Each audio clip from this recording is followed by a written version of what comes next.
Hello, Sumo fans. We are back. I don't even know where to start.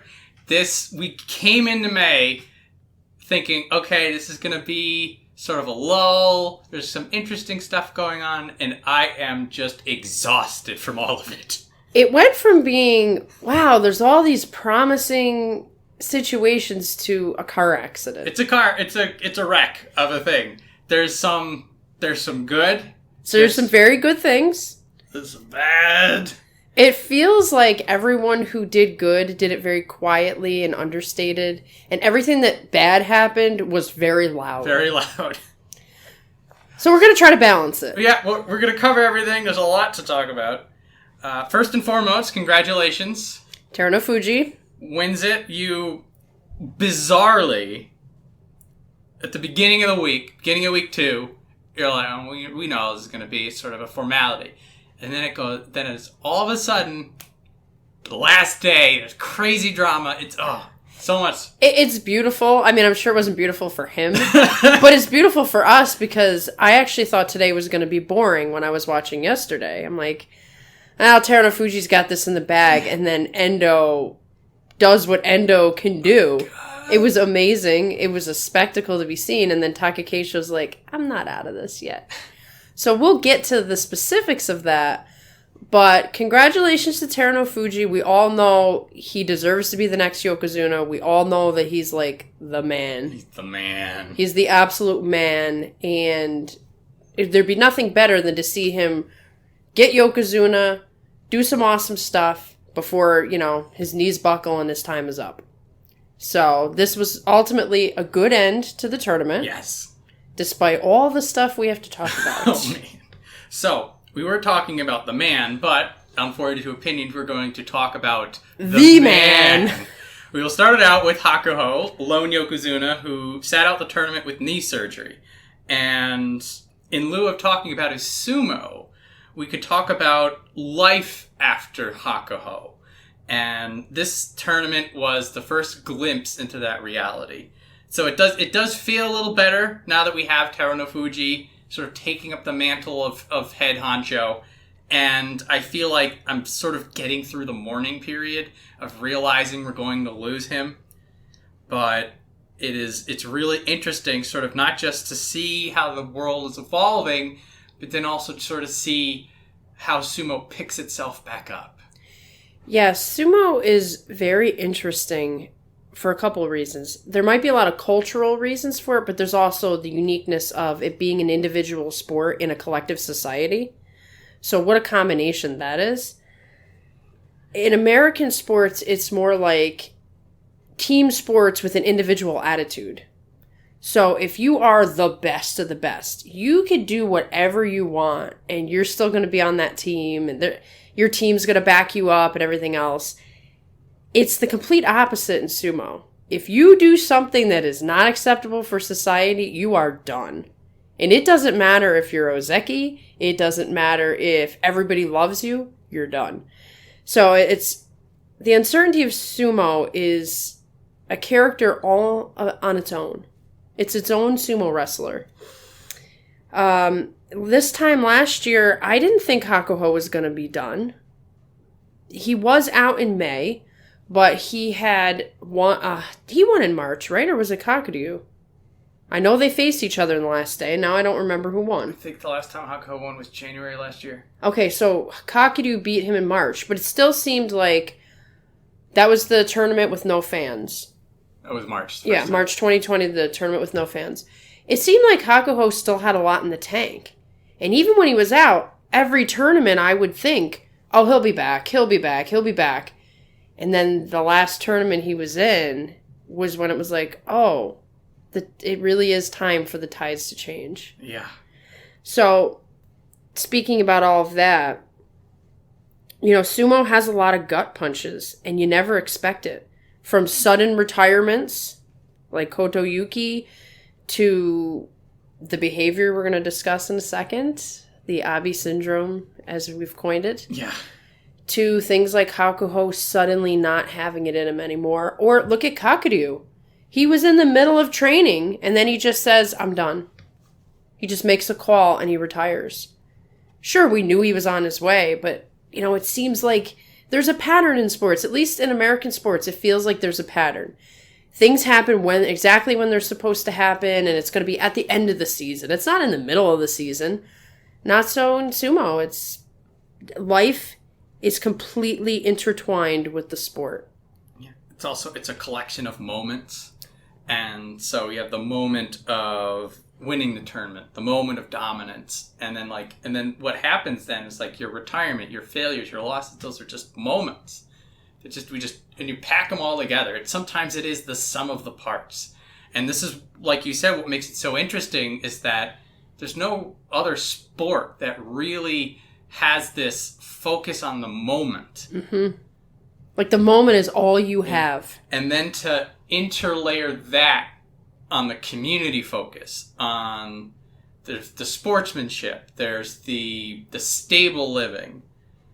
It's the respect factor. It's almost this contradiction of the individual focused sport, but with the community backdrop. Exactly. It stands out on its own, and you just never know what you're going to get. We plan this show all the time with these thoughts of this is going to happen and this is going to happen. Particularly with picking winners. I'm never going to pick a winner. It's never going to happen. Came close. I came close. Very close. As soon as Takakeisho did the first lap down, I'm just like, oh, Marie's got this. So close. I wanted to win, but, that's beside the point. So that's the interesting thing about sumo. You really do have to live in the moment. They live in the moment, and so do you. You cannot expect anybody to be there the next time. You can't expect anybody to perform the way they did. You can't expect anyone to live a life outside of the ring that fits your impression of them inside the ring. It's just so human and so indicative of how fragile life is in general. Because this is such a rough and tumble combat sport. You are giving it your all. It's all or nothing all the time. And so that makes, crazy stuff happen. Crazy stuff happen. For Hakuho, he is reportedly coming back in July for what everybody says is his final go. I am hopeful for that reality. I don't think it will happen, but just being able to see him mount the dohyo one more time would be nice, but that would then be, that would be the final moment, and then on we go. Yeah, my heart and my whimsical fantasy mind is like, I want to see Hakuho like he was before, like this next knee injury, where maybe he wasn't perfect, maybe he wasn't dominant, but he could still go Zensho Yusho. I want some semblance of him to fight Terunofuji so we could have a proper passing of the torch. I do fear that that's all fantasy at this point, but I am going to dream. I'm going to dream until it becomes a nightmare. Oh, we've been wanting that fight for a year. I know. Life doesn't always give you what you actually want. So, rest up, Hakuho. Hope to see you in July. And I look forward to, in about 5 to 7 years, seeing him in those judges' robes, scowling at people. Oh, man. Everybody will be, intimidated just because he's sitting near them. That's our future, eventually. Yes. So, from one extreme to the other, next up is Asanoyama, who was ranked Ozeki 1 East going into this, was 7-5-3, which, strictly speaking, means he's Kadoban, but let us talk about the Abi syndrome in the room. So, day 11, news gets out that Asanoyama had broken COVID protocol to go partying, and there's the evidence. He got busted. I think first he lied to it, then he fessed up, which is even worse. And the punishment will be severe. So I remember when we were going on about Abi, still a little mad about it. That they, it was a 3-tournament suspension, loses his salary, going all the way down. He's on the way back up, by the way. For Asanoyama, it's going to be worse. So if it is just as bad as Abi, Asanoyama is done with sumo for the rest of the year. Yeah, and it could be worse than that. They could make him retire. Now, Abi actually submitted retirement papers, and they rejected them and said, here's what you're going to do. I don't think they'll force Asanoyama to retire. You know, the whole thing is interesting. I don't like to get into too many politics. But the point I will make is this. When it happened to Abi, I felt some indignation because it's like, okay, everybody's sneaking out. And yet you're going to just punish this one guy. But then he got the punishment. He took his lumps. He's working his way back up. Then Shodai's coach gets kicked out of Sumo for doing it. So here's somebody else paying the price. Asanoyama knew whether it's fair or not. I can't get into that. I'm not there. This isn't my world. There is a community responsibility, especially if you're living in a stable. And there's a factor of being an Ozeki and representing out in the world a certain persona. He knew there were consequences. So this is different. This is just different to me. Whether or not it's a gut punch. I don't want to see anybody go through something like this. I hate it. I wish it didn't happen. But he did know. He decided to take a risk, and now we're going to see what happens. The whole tournament might have looked differently had he stayed in. So, it had a ripple effect on the tournament. What would it have looked like for Takakeisho and Asanoyama? Shodai, Asanoyama, all that kind of stuff.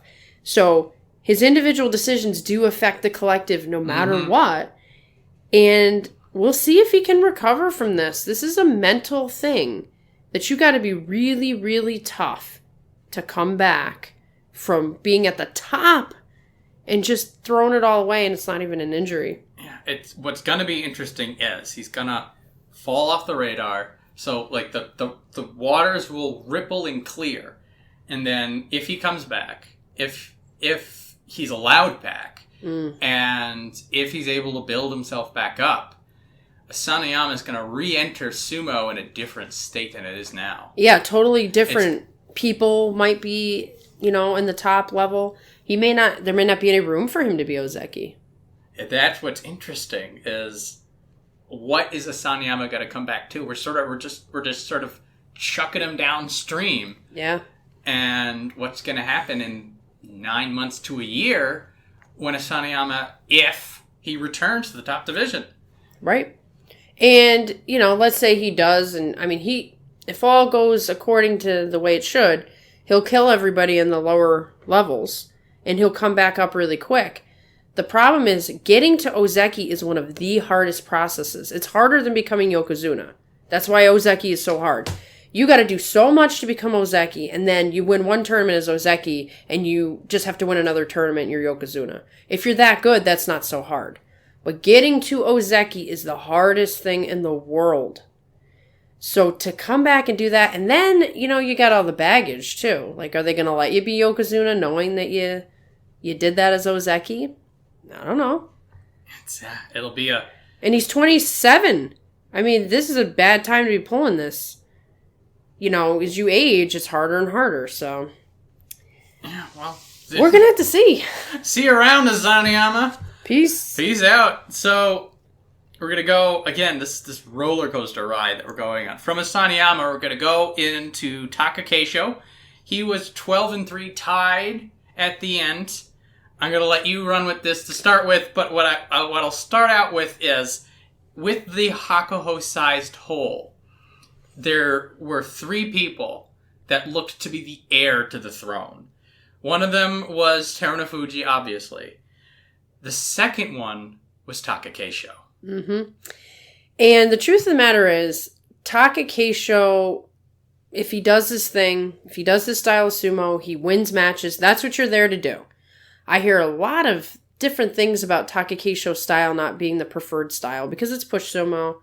He's only going to beat you one of a couple of ways. But the goal of a sumo wrestler is to win, is to be the strongest and to win. If that's what he's got, that's what he's got. He's been there the longest. Now, Terunofuji crawled all the way back. He was Ozeki in the past. He totally has claim to it. But Takakeisho's been there the longest. He's been fighting it. He's lived and breathed sumo his entire life. This is his thing. And I feel like we actually saw a very different Takakeisho this tournament, mentally. Now, physically, it was about the same. He is a strong guy.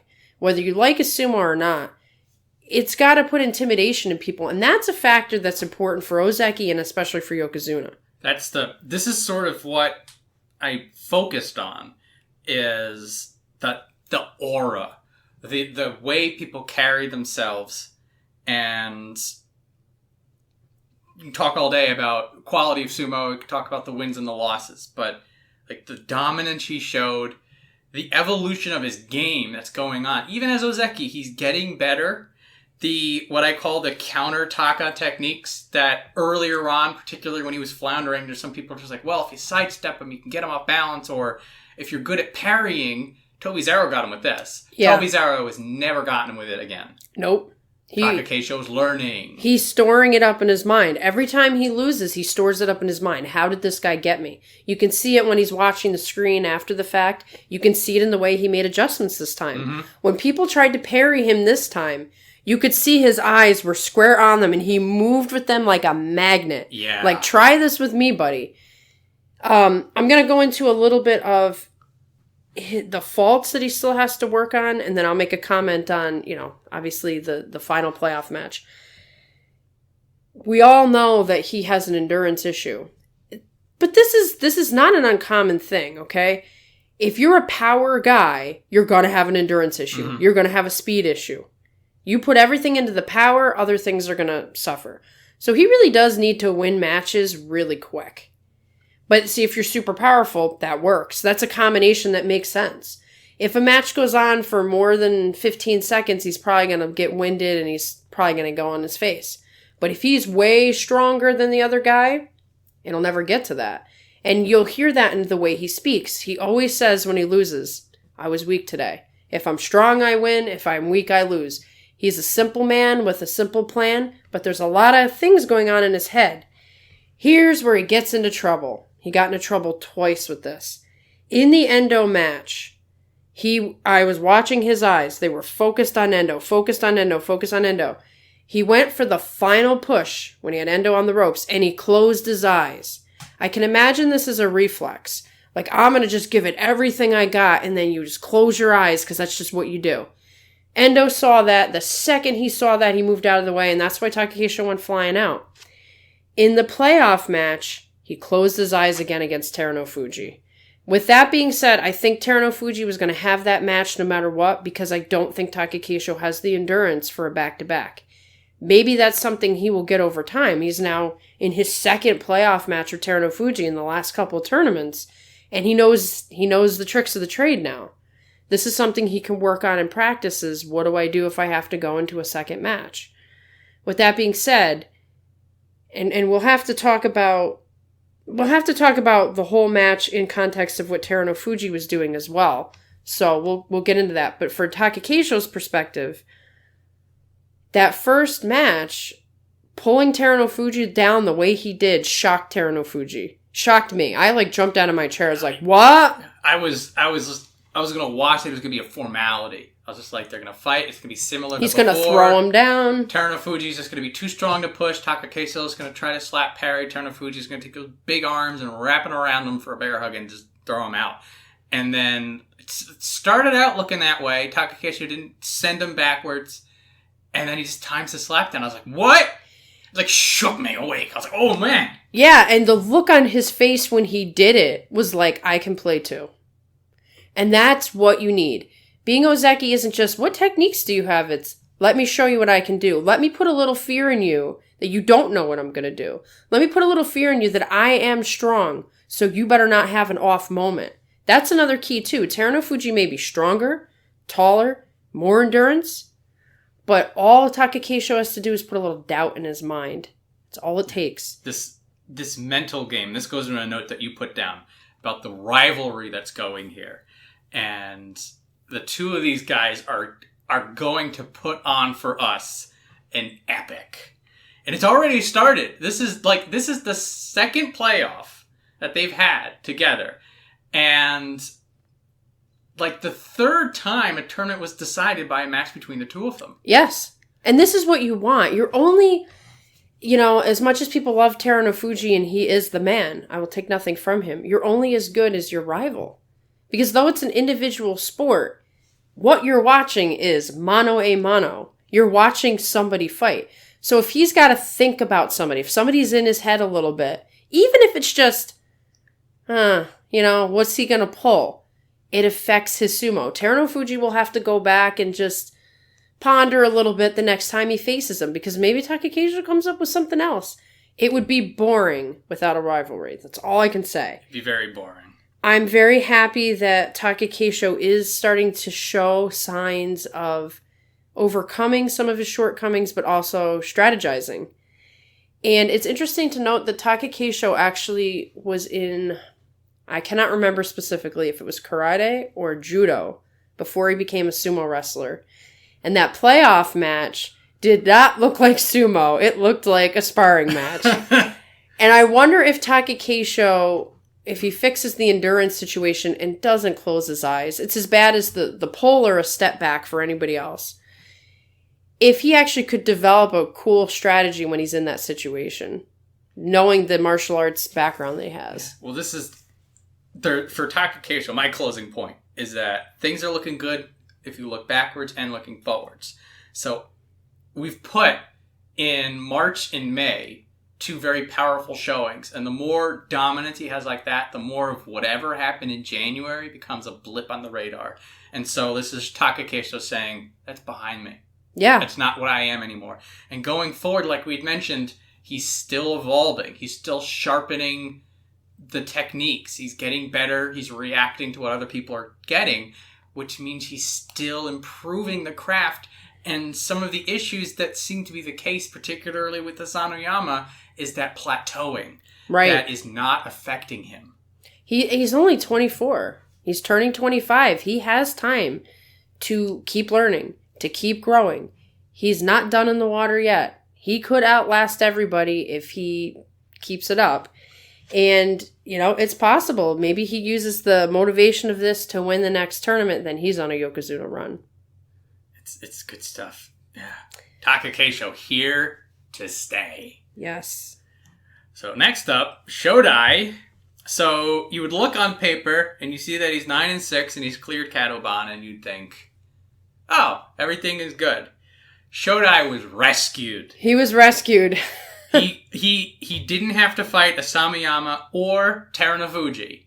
That would have put him at 7-8. Yep. So he did have some days of good sumo. There was the Shodai that got him to Ozeki. There was a fight against Onosho, who's been just knocking people over like bowling pins. Absorbs that Taichi and just marches him back like Onosho wasn't even there. I was like, where's that the other 14 days? Right. And he does have that luck, that ring sense. I think the last day that he was fighting against Endo. Mm-hmm. He does this weird, like, physics-defying stuff on the edge of the rope, and like that sort of that supernatural rope sense that Shodai has, that certainly helped as well. But then some of his wins were like that super goofy, like Looney Tunes things when it was him and Daieisho, and they're both jumping out at the same time. I was just like, that's like, it's these 3 types of sumo. Also, no angry sumo. Yeah, there was no angry Shodai this tournament. Shodai. He was reserved, resigned. I don't know about that. Well, there's no way to know for sure, but I feel like he got sort of lost in all the drama of sumo. And the reason I say that is Shodai's biggest weakness is the mental game. Mm-hmm. I think that's the only reason he never made Ozeki sooner. He seems to, like, kind of go into himself a little bit when things aren't going right. So he's not winning that well. Then Asanoyama gets kicked out, and it probably puts extra pressure on him. Like, oh, like, I'm one of the sole Ozeki now. Like, when an Ozeki goes out, and you're supposed to be the man, and you're not living up to that. His coach got kicked out. I just think he got kind of overwhelmed. And the question is, will he be able, with his sumo, to fight through it? I mean, the mental game is extremely important. We're going to have to see. He's a big question mark. I do think he has Ozeki level sumo. I do think he has the consistency. But he did scrape by, and hopefully he can just say, whew, and start all over the next tournament 0-0. But Terunofuji, if he gets into Shodai's confidence, and could be bad. So it is starting from scratch is probably what Shodai needs mentally. Mentally, obviously. Yeah. So for better or for worse, he did clear Katoban. So even if he doesn't have all his stuff together in July, he's going to keep rank at least for one more tournament. It's a little bit of the Goeido syndrome. It sure is. But maybe that's what Shodai needs, just to tread water for a little bit until he can just work all this stuff out. And it's just like, that Sumo's still in there. He just if he can't find it, he's going to get kicked out. Right. I mean, of Ozeki. Well, we definitely seen that. We're going to get into it, but we've seen that with some of the guys who's been floating along all along. Today was finally the reckoning tournament for them. Shodai may have a reckoning in the future if he can't get it together. Yeah. But good news for Shodai, 9-6.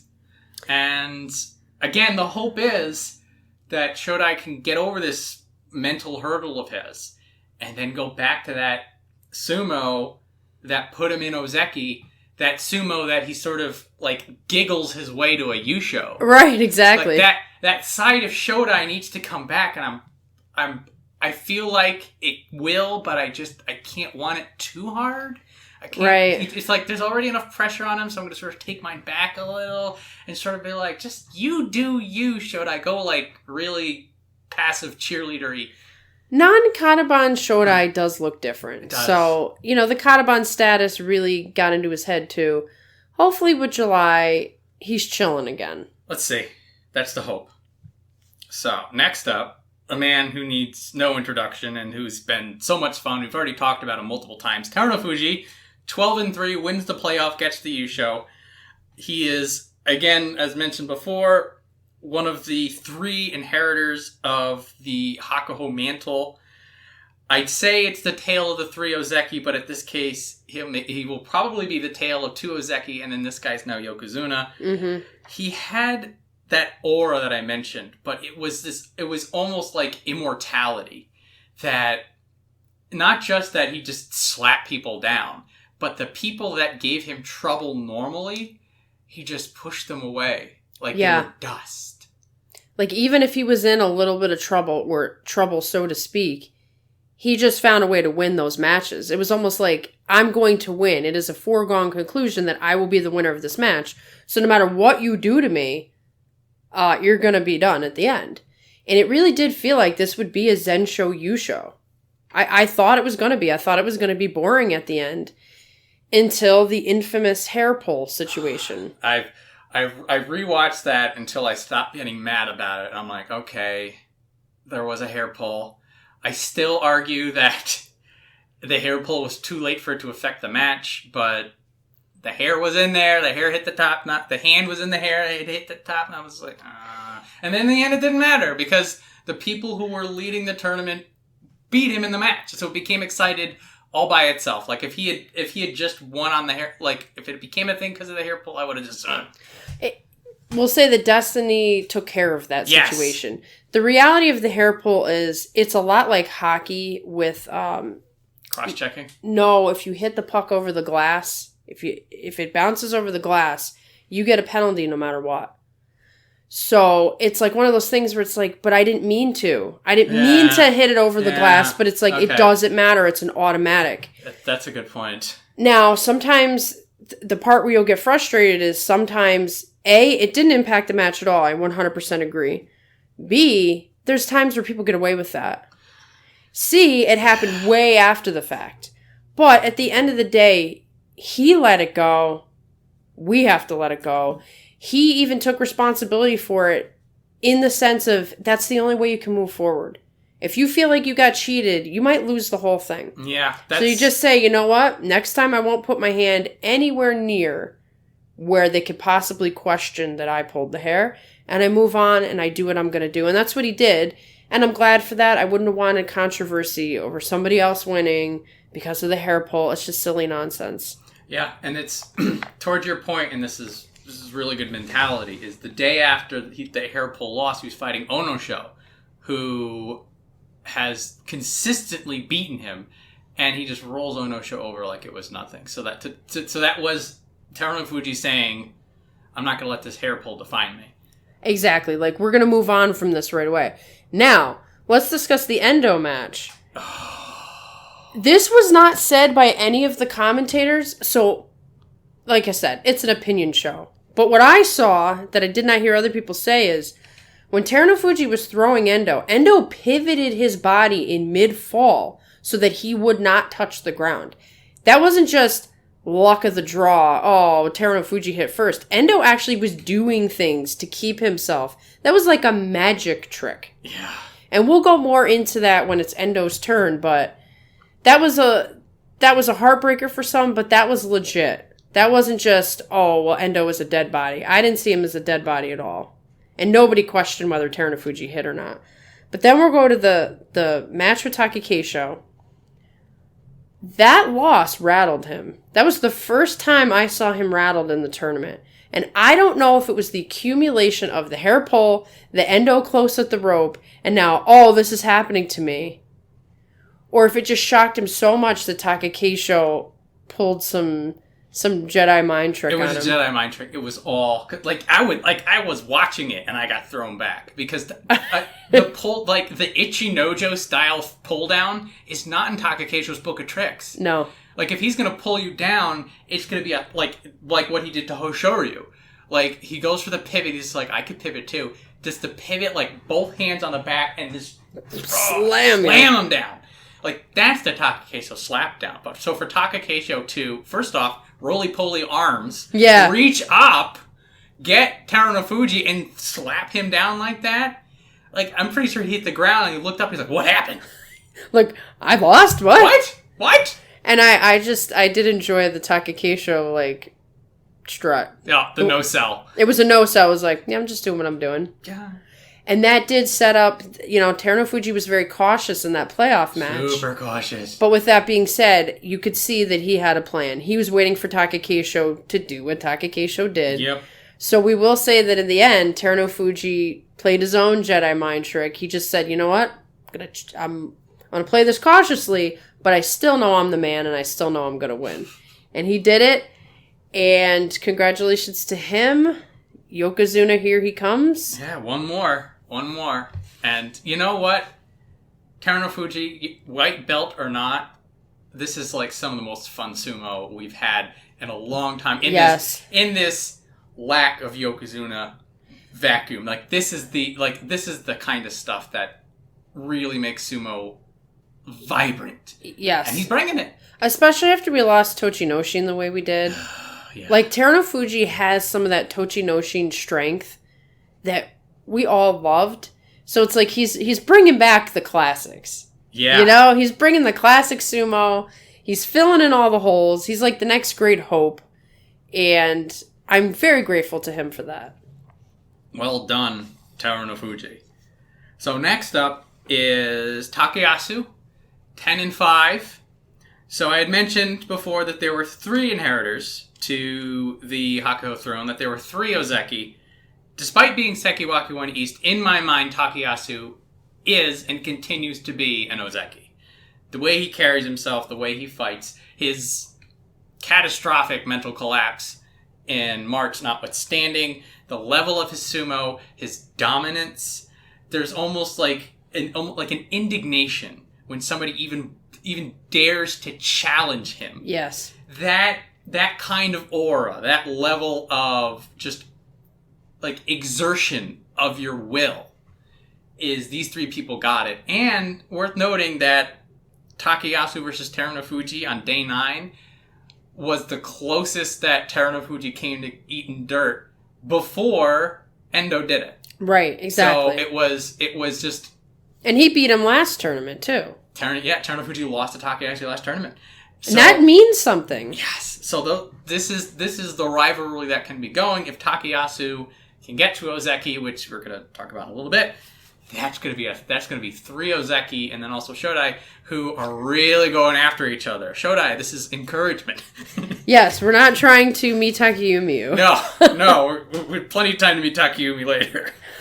Takayasu really hasn't ever lost the aura of Ozeki. When I watch him in those training sessions, it's just there. And it's just a shame that things did not work out for him before. I think it's that whatever that weakness is, whatever that fault is, everybody has it. So I'm not dumping on him. Whether it's just an emotional thing or if it's a mental shutdown, whatever it is, I want to see him overcome it because he's good enough that he deserves to be Ozeki again. He's good enough to win a tournament. But it's just going to take so much because of everything he's gone through. All those losses, those really hard losses, the slow walk we always talk about. It's going to take so much for him to overcome that in himself to do what he is capable of doing. We'll talk about July in July and the mountain that he has to climb. But worth noting that double-digit wins in Sanyaku consistently in a Sanyaku that is otherwise tumultuous. So this is even if he never gets the Ozeki rank back, he's fighting like an Ozeki, and he is showing everyone around him how you do this thing. Exactly. Especially the youngins. Yeah, them youngins. So he's not on an Ozeki run yet, is he? Strictly speaking, he is, because he had 10 in March and he had 10 in May. So he needs 13 wins to be in contention. We had already known that for Takayasu to get it back, he probably needs a Yusho. So that means in July, he needs 13, 14, or 15 wins. With Hakuho coming back. With Terunofuji going after the belt. So, well, and then with some other stuff that we'll talk about in a little bit. So, yeah. Again, the mountain of July. And let's not... This is sort of off topic, but not really. Let's not discount the fact that July is very hot in Japan. Yes, very important. And everybody gets really slippery, and you get really weird wins and really weird losses in July. So that is a factor that has to be considered. Like, you just never know. July could be a complete crazy fest, and maybe that'll work to Takayasu's advantage. I don't know. There's also the X factor of the Olympics going on. But right. This is July. We're getting ahead of ourselves. Getting ahead of ourselves. Well done, Takayasu. Always a pleasure to watch you. You're the Ozeki that we know you are. There's just some paperwork to get filed in. Exactly. Just a paper. Just get a cup. You know, go down to the dollar store, get something. All right. So next up is Takanosho, who was 5-10. So we had graced on this earlier, and in our last podcast that we were talking about the reckoning coming. That the people in Megashira 1 through 5, we had a cluster of people who had this upwards momentum.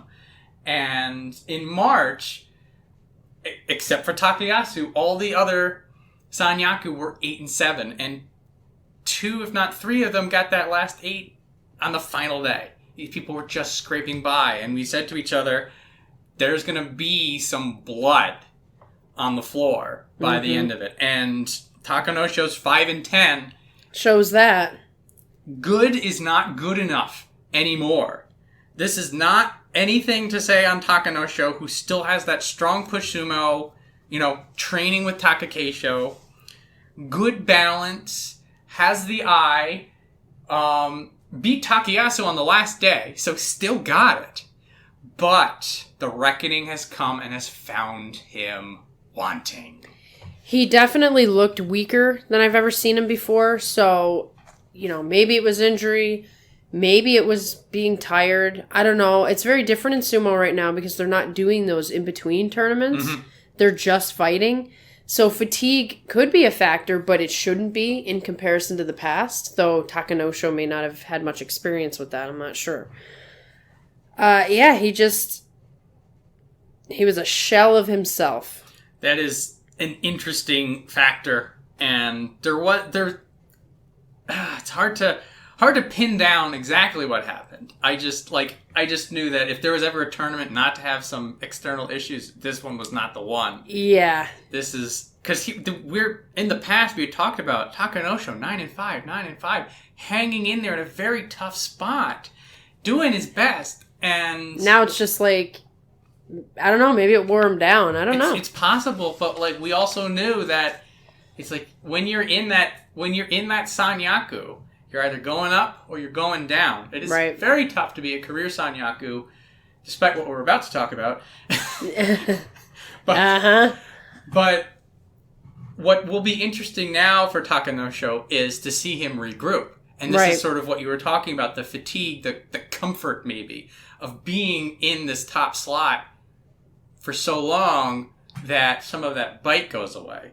So he's down. Someone else is going to take his seat. And so now we're going to see a Takanosho who maybe wants his seat back. I would assume so. And we'll see what he's really made of. Going to be interesting. You know, he comes across, and once again, there's no way to know, besides watching them fight, he comes across as more of a chill, mellow dude. He doesn't seem to be very aggressive. So it'd be interesting to see if we get a more aggressive side to him, because he is a push sumo guy. Those are usually the most aggressive guys in the tournament. And he's kind of not aggressive looking. So it'll be interesting to see if he kicks it up to that next level. Good to see it. It'll be sink or swim to him now that he's already sunk. We'll see what it goes. Takanosho, keeping an eye on you. We want to see you continue to succeed.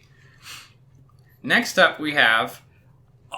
I just went from saying it's hard to be a career Sanyaku to the Mr. Career Sanyaku Mitakeumi, and on paper, double-digit wins, looking pretty good. Maybe starting an Ozeki run, but there was just such a difference. And this is really, it's my own fault. I say this every time. Every time Mitakeumi looks good, I'm not going to fall for it. I fell for it, and then he stopped doing good, and then I got mad. I'm like, come on, Mitakeumi. You almost had it. I feel like week 1, Mitakeumi. Hungry, motivated, beats Takakeisho day 2, slapping people around, and then week 2, he loses that fire. And the turning factor for me was when he was fighting Takayasu, because he lost that fight, but he was mad that he lost the fight. He was fired up. They had the video of him walking in that hallway, throwing the. He had a towel, and he chucked it at his attendant, and he probably swore, but you couldn't. There was no mic on him. And I'm like, that's a Mitakeumi who's Ozeki. That's the guy who says, I'm tired of just sitting around watching everybody lap me. And then he loses 3 matches to people he's beaten in the past. Well, and I want to try. I don't like to get down on anybody because I'm in the realm of cheering for everybody. But that Hanka against Wakatakakage really, really made me mad. Yeah. Here's the thing about Hankas, right? They're allowed, and they're not cool. I give wrestlers a pass who are very small because there are no weight classes. So small wrestlers doing a Hanka to a big guy, A, he should expect it. So it's not like he's doing something that isn't, that's really shady. It's like he's a small guy. He might do a Hanka. But B, they need to have some trick in their arsenal. When someone like Mitakeumi does a Hanka against Wakatakakage, that's just cheap. It's like, go man on man. That's not Ozeki sumo. If you want to be an Ozeki now. Show your Ozeki pride now so that when you are an Ozeki, you got it, Got it.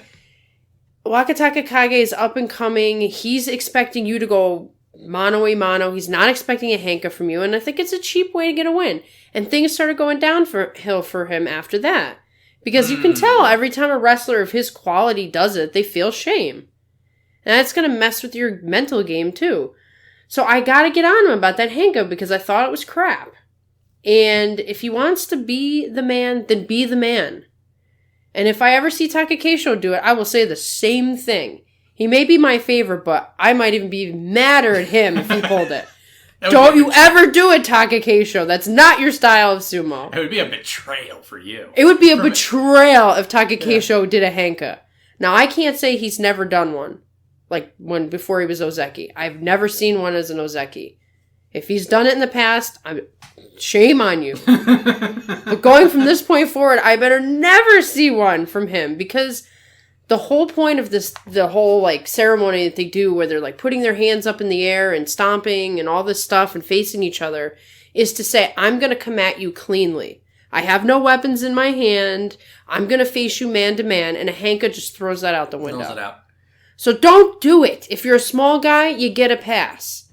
Because the big guy already has an advantage, and he should know that you're going to do it. But Mitakeumi, you should never do it. Do it again, man, and I'm going to stop supporting you. It's weak sauce, okay?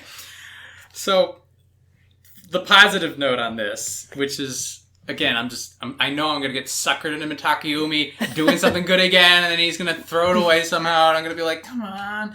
But double-digit wins, so on paper, stardom Nozeki run. Also, again, this was the reckoning. So everybody in Sanyaku had to put up or shut up. And he put up. He put up double-digit wins, or 9 wins and then some garbage sumo.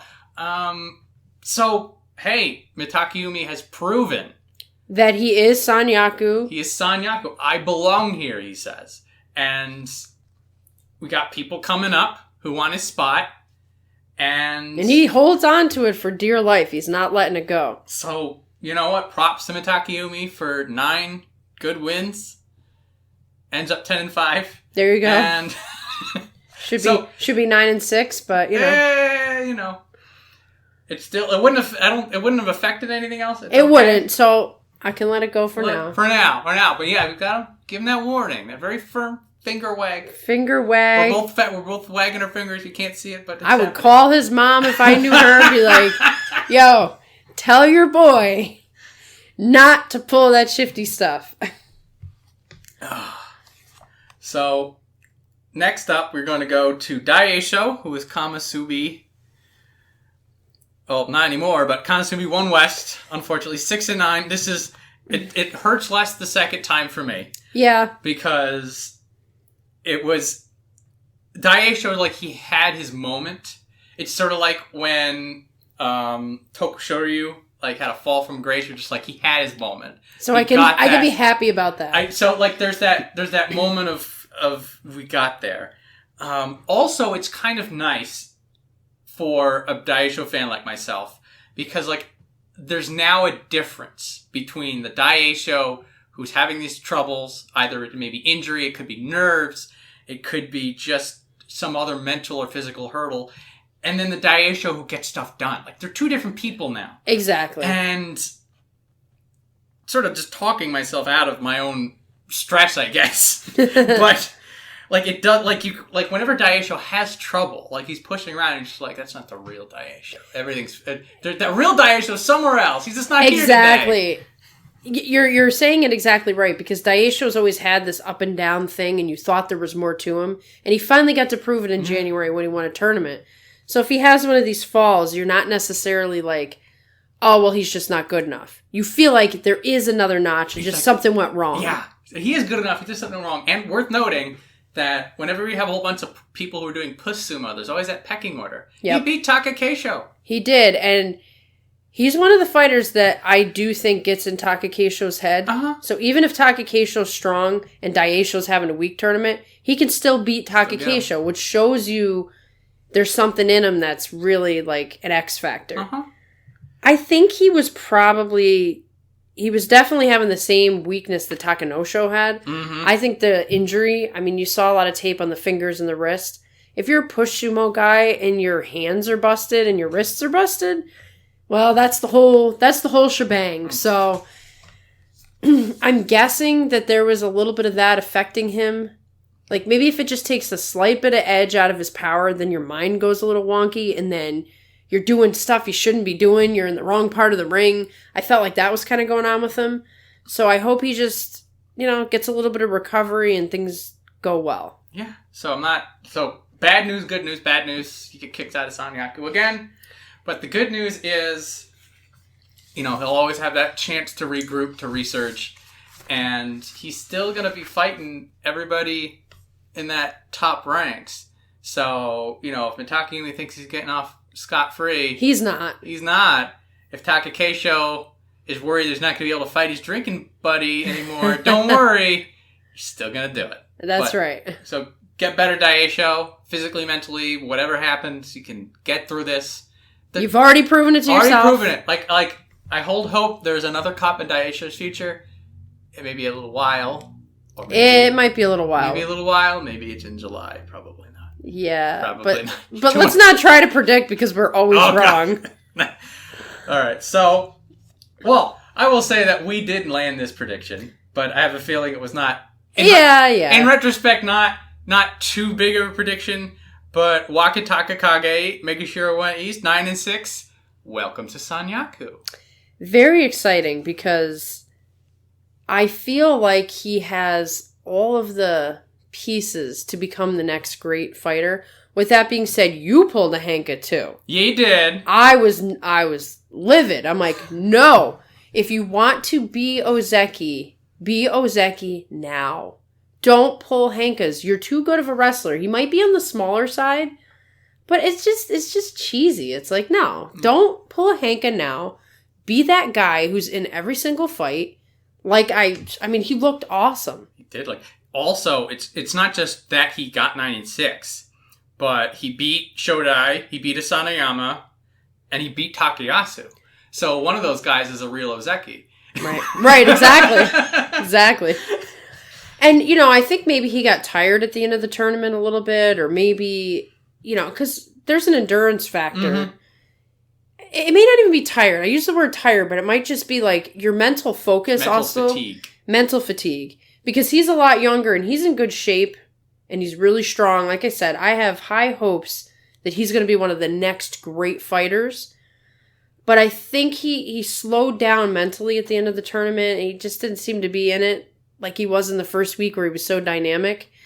So I think over time, he might learn the tricks of the trade on how to keep yourself engaged the entire time. Maybe. Or if he's in a tournament, I mean, that'll do it. If he's in for a tournament win. Yeah. So historically, people's first go at Sanyaku is a bit rough. Yeah. So it's going to be interesting for him because he's always seemed to come up to the challenge. Right. And so first off, it was getting to the top division. He hurt his ankle. Like, this keeps coming back up, and he keeps getting higher and higher. Like, now this is a new level of competition he's entering. Right. And he's got that ability to fight against guys that are way better than him and still be fearless. That's one of the X factors that I like. He looks like somebody who's been fighting these guys forever, and he's not. Yeah. It's the fearlessness. Also, it's the hunger. Mm-hmm. It's one of those X factors, and that, like, you can tell he's not satisfied. He wants more. He wants a bigger plate.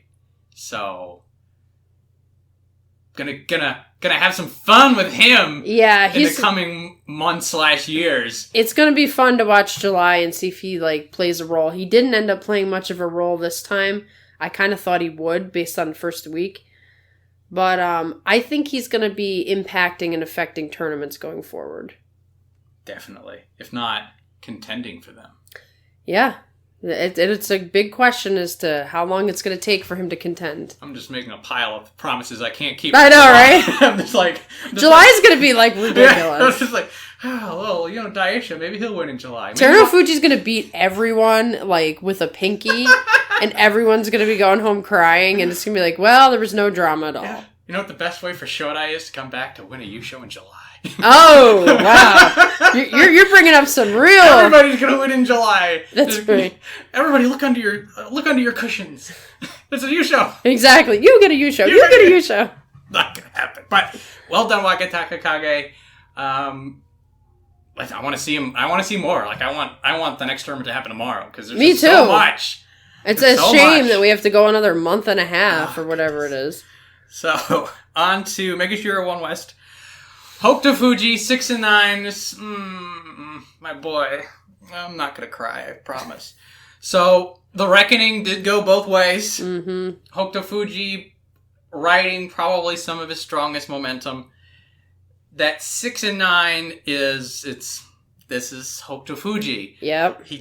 And what's weird this time around is who he got the wins and losses off of. He beat all 4 Sanyaku, then lost to all 4 Ozeki, and so those deciding wins and losses were to people underneath him. Right. So this is different than his normal issue of beating everybody below him and losing to everybody above him. Right. So, and this is just Hokutofuji being Hokutofuji. I'm just so... Every fight, he gives his all. He never gives up. He was 0-6. He does not Henka. Let me just say. He doesn't. He will die on that sword. So he goes 6-3 after an 0-6. There are some people who just would give it up.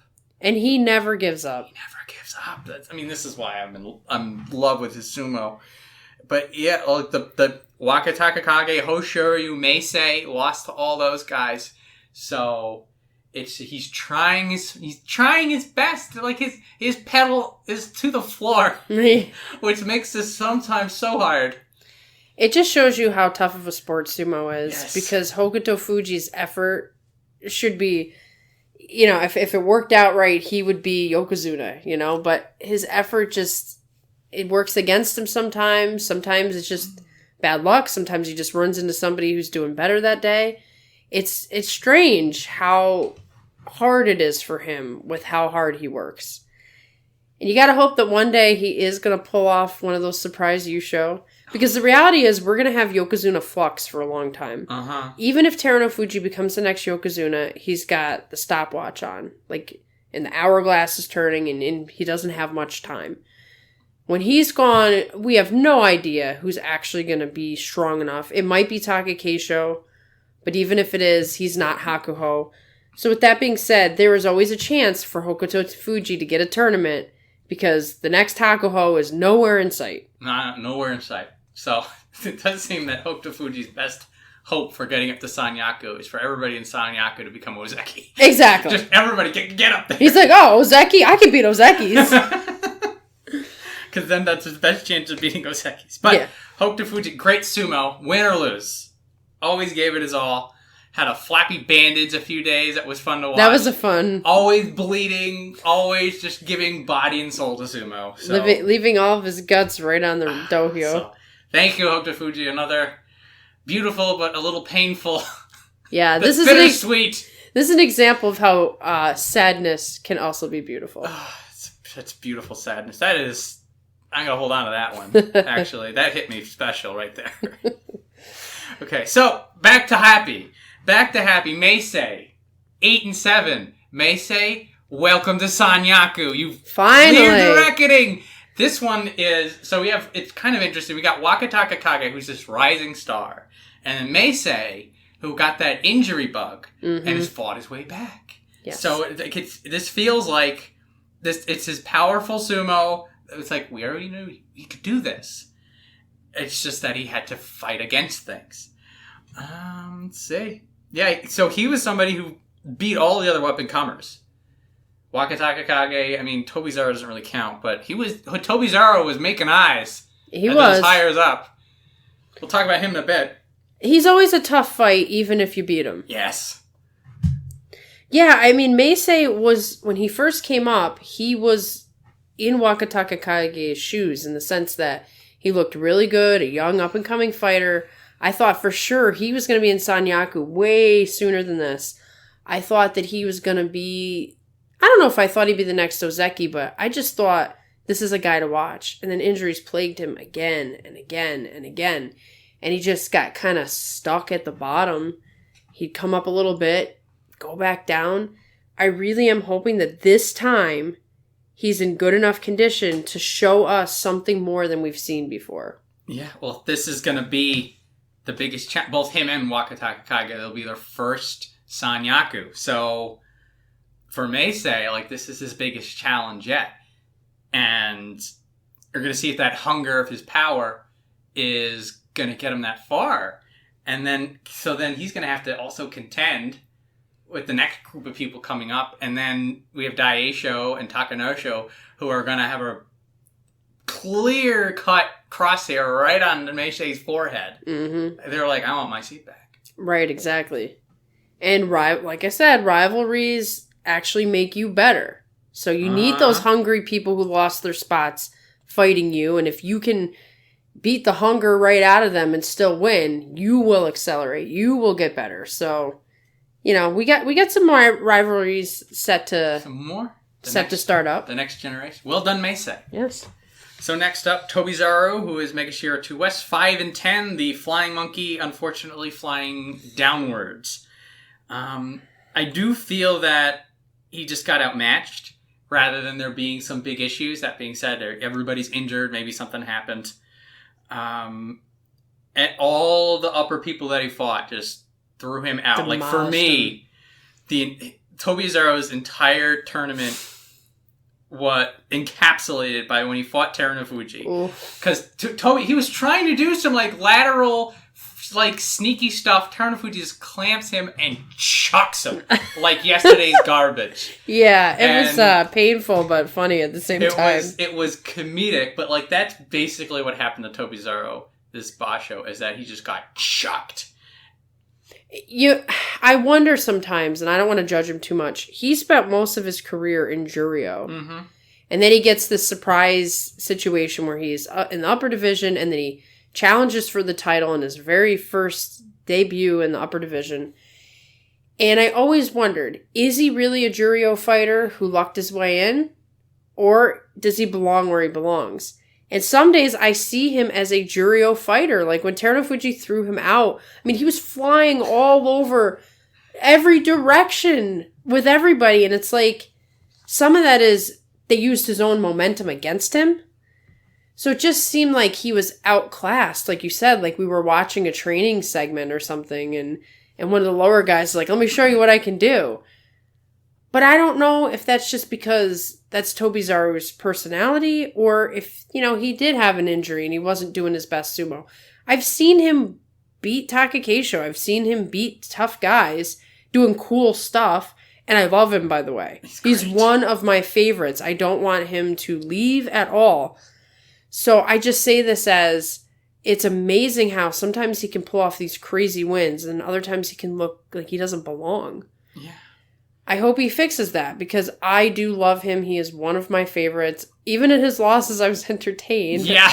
Unfortunately for him. And he's having a good time the whole time, too. Right. He's expressive. He's bringing the joy of sumo. Like, you feel like, yeah, this sport's awesome whenever he's around. So I hope he does fix whatever's going on. Maybe, Hidenoumi didn't do so good either. Fun fact. Their scores were the same. Oh, I didn't even notice that. 5 and 10. Are they twins? There's a connection there. They are connected. That's actually going to be an interesting X factor for both of them. Yes. Because now that they're both in the top division, they can sort of feed off of each other's energy that way. Mm-hmm. I do feel that Tobizaru will need to kick it up to a higher gear for longevity. But again, worth noting that he has taken wins off of people in the past. He beat Takanosho this tournament. Right. So don't sleep on him. No, I think but I agree with you that sometimes like the matches are so one-sided. Yeah. That you feel that there's like a gulf of skill that he needs to make up, and so then it becomes, are you going to be able to cross this? Right. It's a big question mark because I don't actually know the answer. Some guys, you have some confidence in them. You're like, oh, that was just an off tournament. I don't know with Tobizaru. No. He's never really shown a consistency to know for sure. It will be interesting to see how he evolves. Yeah. So next up, this is a interesting spin. Aoiyama, Megashira 3 East, 4-3-8. So in the beginning of the tournament, I had heard Aoiyama was out on back issues. I was absolutely crushed. Yeah, after all that hype. All the hype, I'm like, is this the revival? Is my one of my oldest favorites coming back? And then I'm just like backing him, like, I was so upset. But then he comes back on day 9 and goes 4-3, and still has some of that crispness, like the fluidity, the power, the way he was directing it was different in March, and I was just like, ooh, his slaps are slappier, his throwdowns are it's that half a second faster. Mm-hmm. That was still there. It's still plagued by injuries a little bit, so I'm still excited that there's some evolution, some new growth to Aoiyama, but I'm not going to know until July, right? Because those basically he came back to say, let me try not to fall down too far. Right. And he got 4 wins. And again, he got 4 wins. He did pretty good. He slapped the crap out of a bunch of people. It was great. And back injuries are strange because that's not necessarily indicative of old age. Anybody can get a back injury, and they're really, really tough to get through. Takayasu was suffering with a lot of those. So at least the injury itself also doesn't suggest anything. it doesn't suggest like, oh, he's falling apart. It might have been some bad luck. I mean, he's a big guy. Yeah. And he fought really hard in the last tournament. So hopefully it was an isolated deal and not a reoccurring issue. He fought, like you said, well enough that it looks like maybe it wasn't, maybe it was some bad luck. Yeah. Well, excuse me. Better or worse, deal, no deal, not going to know. It was great to see him again. Yes. I was, we have turned a tragedy into sort of an intrigue. Yes. Which is a step in the right direction for me. Absolutely. So we'll see what happens to Aoiyama in July. We'll see if March was the flash in the pan or if there's some new gear you found. And just good to see you do any sumo at all. Exactly. It's that moment thing you talked about. Like, he wasn't there one moment, he was there the next, and we enjoyed it. We enjoyed it. We graded it. So, another talking of fleeting moments. Unfortunately, Chiyonokuni, Megashira 3 West, 0-4-11. This is a rough one. So 3 losses, and he hurt his knee, and he was out. So he is just going to tumble all the way down after fighting his way back up. Those 3 matches he gave us were awesome. Yes. He's going to go down as a tragic hero, I think. He has such rough and tumble sumo that's so interesting, so exciting. You can feel the spirit. You can feel the passion. But it's just... I'll equate it to Eric Lindros. He was a hockey player back in the 90s. And he was just so naturally gifted, but he had concussion problems. And once you get a concussion, you get another one. So he could just never be who he actually could be. And I feel like Chiyonokuni is like that. He could be a star. He could be a top guy. But sometimes the injury situation, especially if you have a rough and tumble style, you get caught in this rut that you can never get out of. I fear that for him. He is definitely a moment guy where if you see him, enjoy it. Enjoy it while you can. I don't think he's going to be able to overcome. He did quite well to get himself back. But to see him injured this quickly, it's like... just enjoy him while you have him. Enjoy it. And 3 matches, and one of those was with Takayasu. This was, what would you say, 20, 30 seconds of unmitigated violence. A street brawl. You say the word street brawl, barroom brawl to discuss his sumo fighting style.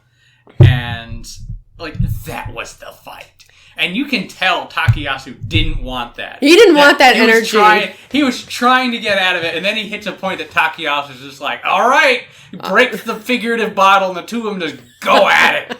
And it's like, this is Chiyonokuni, 3 matches, and he's able to have that kind of a... Well, and that's the thing. He brings out a different level from other people, so even that in itself. Like you said, Takayasu looked very, I don't want to do this. And yet he's like, I gotta do what I gotta do now. He got dragged into it. And maybe Takayasu needs a little bit of that if he wants to, win a cup. Maybe he needs a little bit more, punchiness. Yeah. I mean, props to Takayasu getting dragged into this and then beating Chiyonokuni at his own game. Yeah, exactly. So good for Takayasu, but, good for Chiyonokuni to show this level of effort. Great for us who gets to watch it. And then we just hope that we can see it again. Yeah, that's one of those things where you just kind of cross your fingers, but you got that dread in your stomach, it doesn't look good. Please come back to us, Chiyonokuni. We miss you already. We miss you already. It's a weird withdrawal. It is a weird withdrawal. So, next up, we have Megashira 4, East Kiribayama. 6-9. This is a pattern for Kiribayama. Mm-hmm. He's also trying hard. He's getting in... I felt like sort of a bonding with him because he has that Hokutofuji level. He's trying his damnedest. Yeah. But it's just not working out for him. And he doesn't wear it on his sleeve in the way Hokutofuji does. But I feel like a connection. Maybe it's just that I like the underdog. And if somebody's on the way out, I'm just like, I got your back, buddy. You and me against the world. So he did beat Hoshoryu in a belt match, and that was of relevance because those are 2 up and coming. They could be the next great rivalry. Could be the next ones. But then Kiribayama loses to Daieisho in a belt match. That was a strange match. There's some... All of May had some weirdness to it. Yeah, that you took that match and just put it up there and be like, that was May. That's a bit weird. He did have a revenge win versus Tochinoshin last tournament, or maybe the tournament before. Tochinoshin and him got into a belt fight, and that didn't end well for him. And then so he got it back. He belt fought Tochinoshin, like he sort of angled into Tochinoshin's just straight knee a little bit, but hey, you got to win. Right. Like we'd said about Kiribayama in the past, he's getting mentored by Kakuryu. You do just tell he has that potential in there. It's just not coming out in the right things. Yeah, and it's such a strange situation because you don't know what it's going to be. What's going to be that moment or that situation that brings out that full potential? Maybe he needs to have a talk with Shodai. Because Shodai is a mystery man like that. Yeah. Shodai always had this capability, and he actually figured out the formula to become Ozeki. Kiribayama, there's a big question mark, like, why isn't it working? What? You've got these very interesting skills. You've got a good mind for sumo. You look like you're in pretty good shape, although I think he's a little beat up. What is wrong? What is it going to take? It's that finding that little more of that next level. So amusingly, Kiribayama's ace in the hole was always that he could beat Asanoyama. He doesn't get that anymore. Right. So Kiribayama's ace card has that's what happened. Maybe just. Well, I mean, he did get the win off Asanoyama, but maybe. I don't know. Maybe I crushed his spirit. I don't know. I'm slowly becoming more of a Kiribayama fan. So he's pretty cool. It's fun to watch him go. It feels like there's like the struggle is on the outside. You can see it, yeah. It's so you can sort of you feel that sort of like that. You feel kind of antsy and nervous when he's in the ring. Yeah. Like something's not right. Yeah, he's like, come on, you can do it. You can do it. Almost. All right. Well, 6 and 9. So he's not going to fall down too far, but he's going to need to regroup. Though. He's going to need to regroup a little bit. He's not ready for the top level. That's what it seems to be. Like, he'll get some wins here and there, but the consistency is not so that he can stay. So, next up, Myogiryu, Megashira 4 West, also 6 and 9. Completely different energy between the two. This is what we always say, that the record never tells the full story. Mm-hmm. And just, I've come to a grand appreciation for what Myogiryu does and represents, which is just crisp quality sumo. It's that name brand product. Yes. That you know, sometimes like you'll make something and like you can buy the store brand, but you're like, I'm gonna buy the name brand. I'm gonna put an extra $2 in. It just tastes that much better. That's Myogiryu. Yes. He's the name brand. It's just like he does everything just like, I mean, 6 and 9 again, he got thrown around a little bit. There's always the whole veteran tricks versus veteran aging, but he has those full skills, and win or lose, like, whoever he's fighting is going to have to want to win. Right, it's not going to be just a pushover win. It's not. Now, you might outpower him or you might trick him, but it's not like you can just go in and be like, I'm going to phone it in today. You can't. It's not like I'm going to push pull on, I'm going to win. Like, Myogiryu, he's going to be in your face. He's going to stick with you. Right, exactly. I like him. I want him to last forever. It's not going to happen, but... He's a proud graduate of Saitama Sakai, so he's got to wear his pride right there. Yeah, I mean, this is also sort of what you said, that now hard to argue that he did well, but like the happy stories in May were the quiet ones. Yes. And so Myogiryu just doing his thing. Not going to talk about the hair pull again.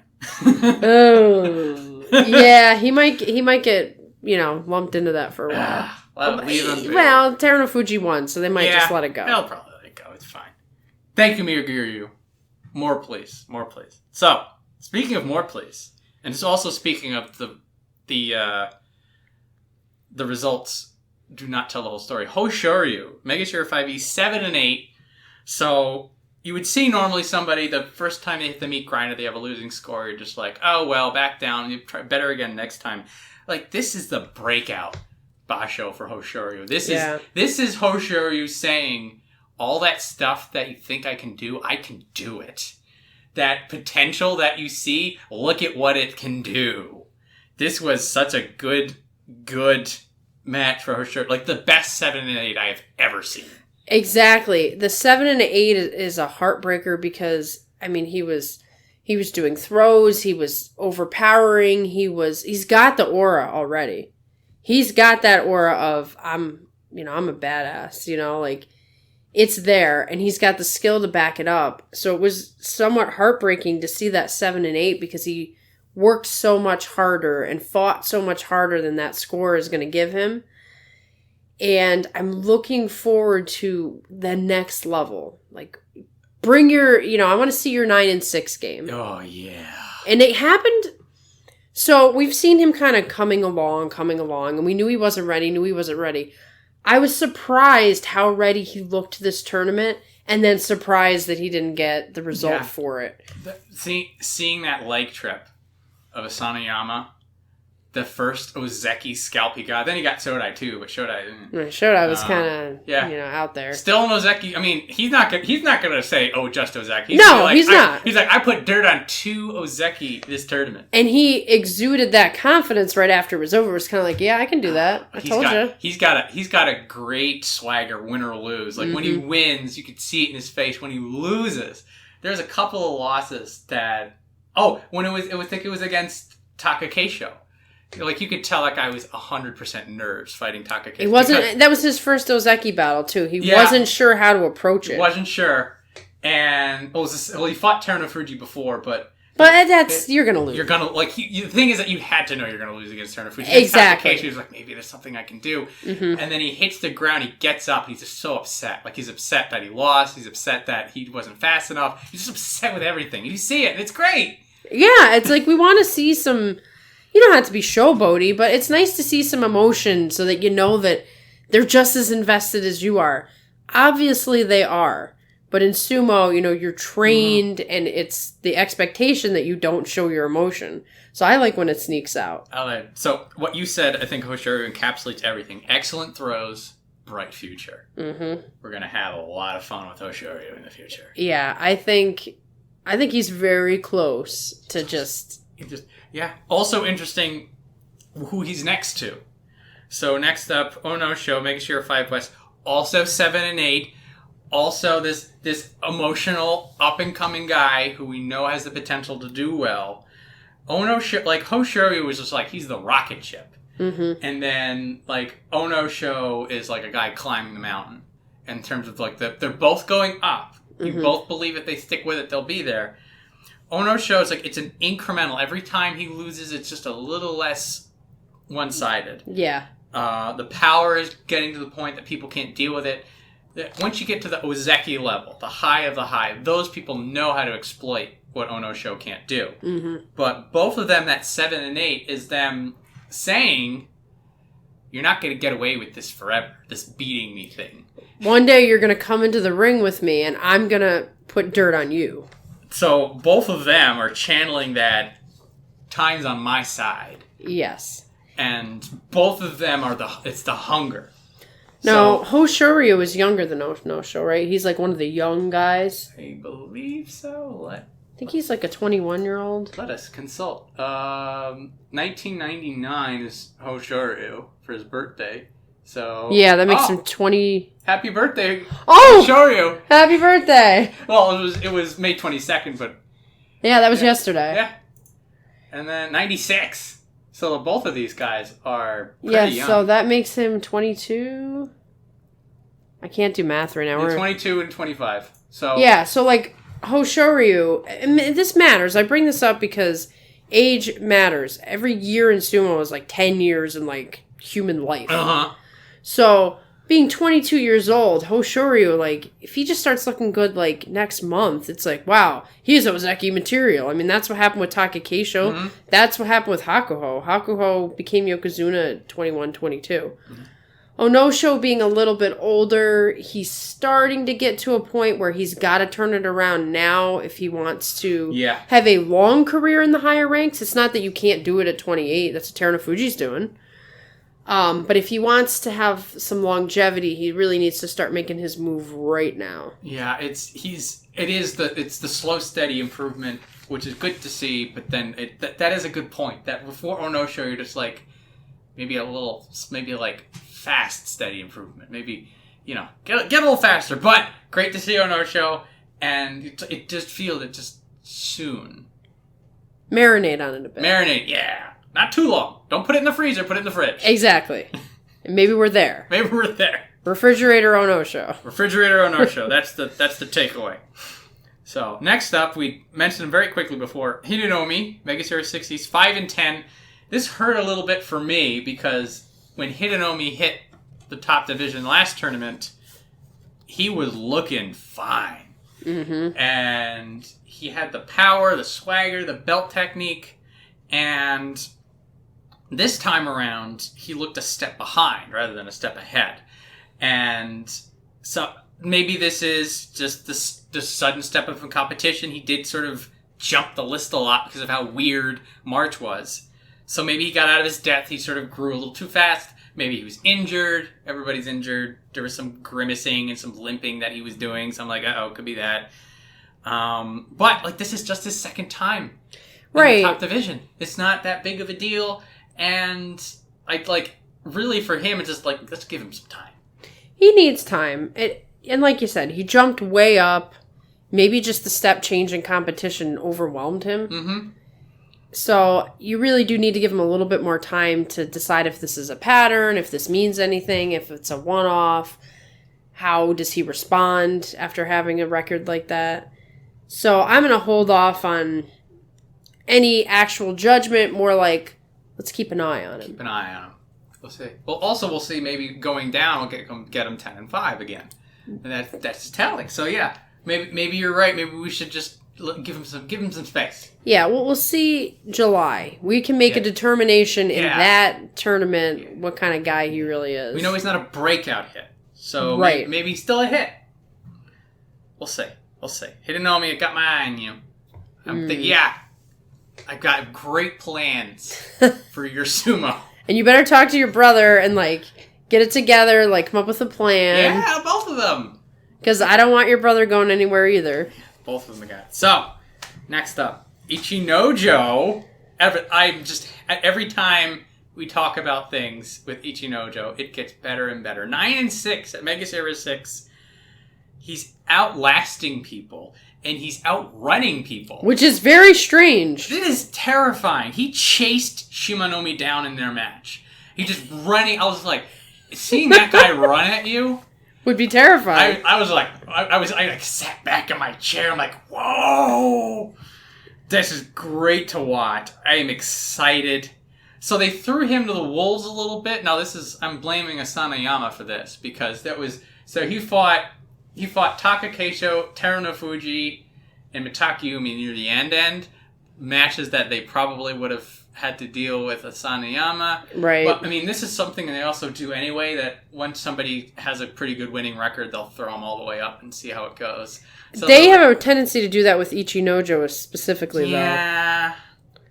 I'm not throwing any shade. It's just he tends to be one of the guys that they do that with. Well worth it to watch Takakeisho try to solve that puzzle, though. That was a key moment for Takakeisho. It was a great match. If you recall the tournament that Ichinojo was in the running and they didn't let him fight Hakuho at the end, he took everybody down with that slapdown. And he's a really tough opponent for Takakeisho because Takakeisho's got the short arms and Ichinojo just towers over him. And he tried that slap down, and Takakeisho went down to that knee and came up. Came back. And boy, he was really fired up, giving him dirty looks and everything. I'm like, what is it about Ichinojo that gets people so mad? It must really hurt or something when he does he's like a tree chopping you down or something. Guys, Ichinojo's a lot of man. He's very interesting because I couldn't assign an age or an anything to him. He just exists as this mountain to climb. And you never know what Ichinojo you're going to get. But obviously being one of the biggest men in sumo, he's capable of destroying people. Where did the speed come from?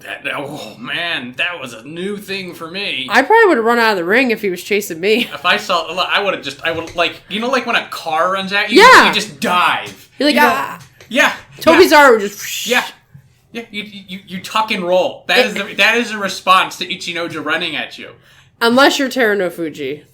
In which case, you're not afraid of anything. You're not afraid of anything then. But yeah, it's good to see him get a 9 and 6. I think he is, if he's on, like he's been, this is the most consistent he's been since I've watched him, then he's going to do some damage. He's going to keep going up and he's going to damage.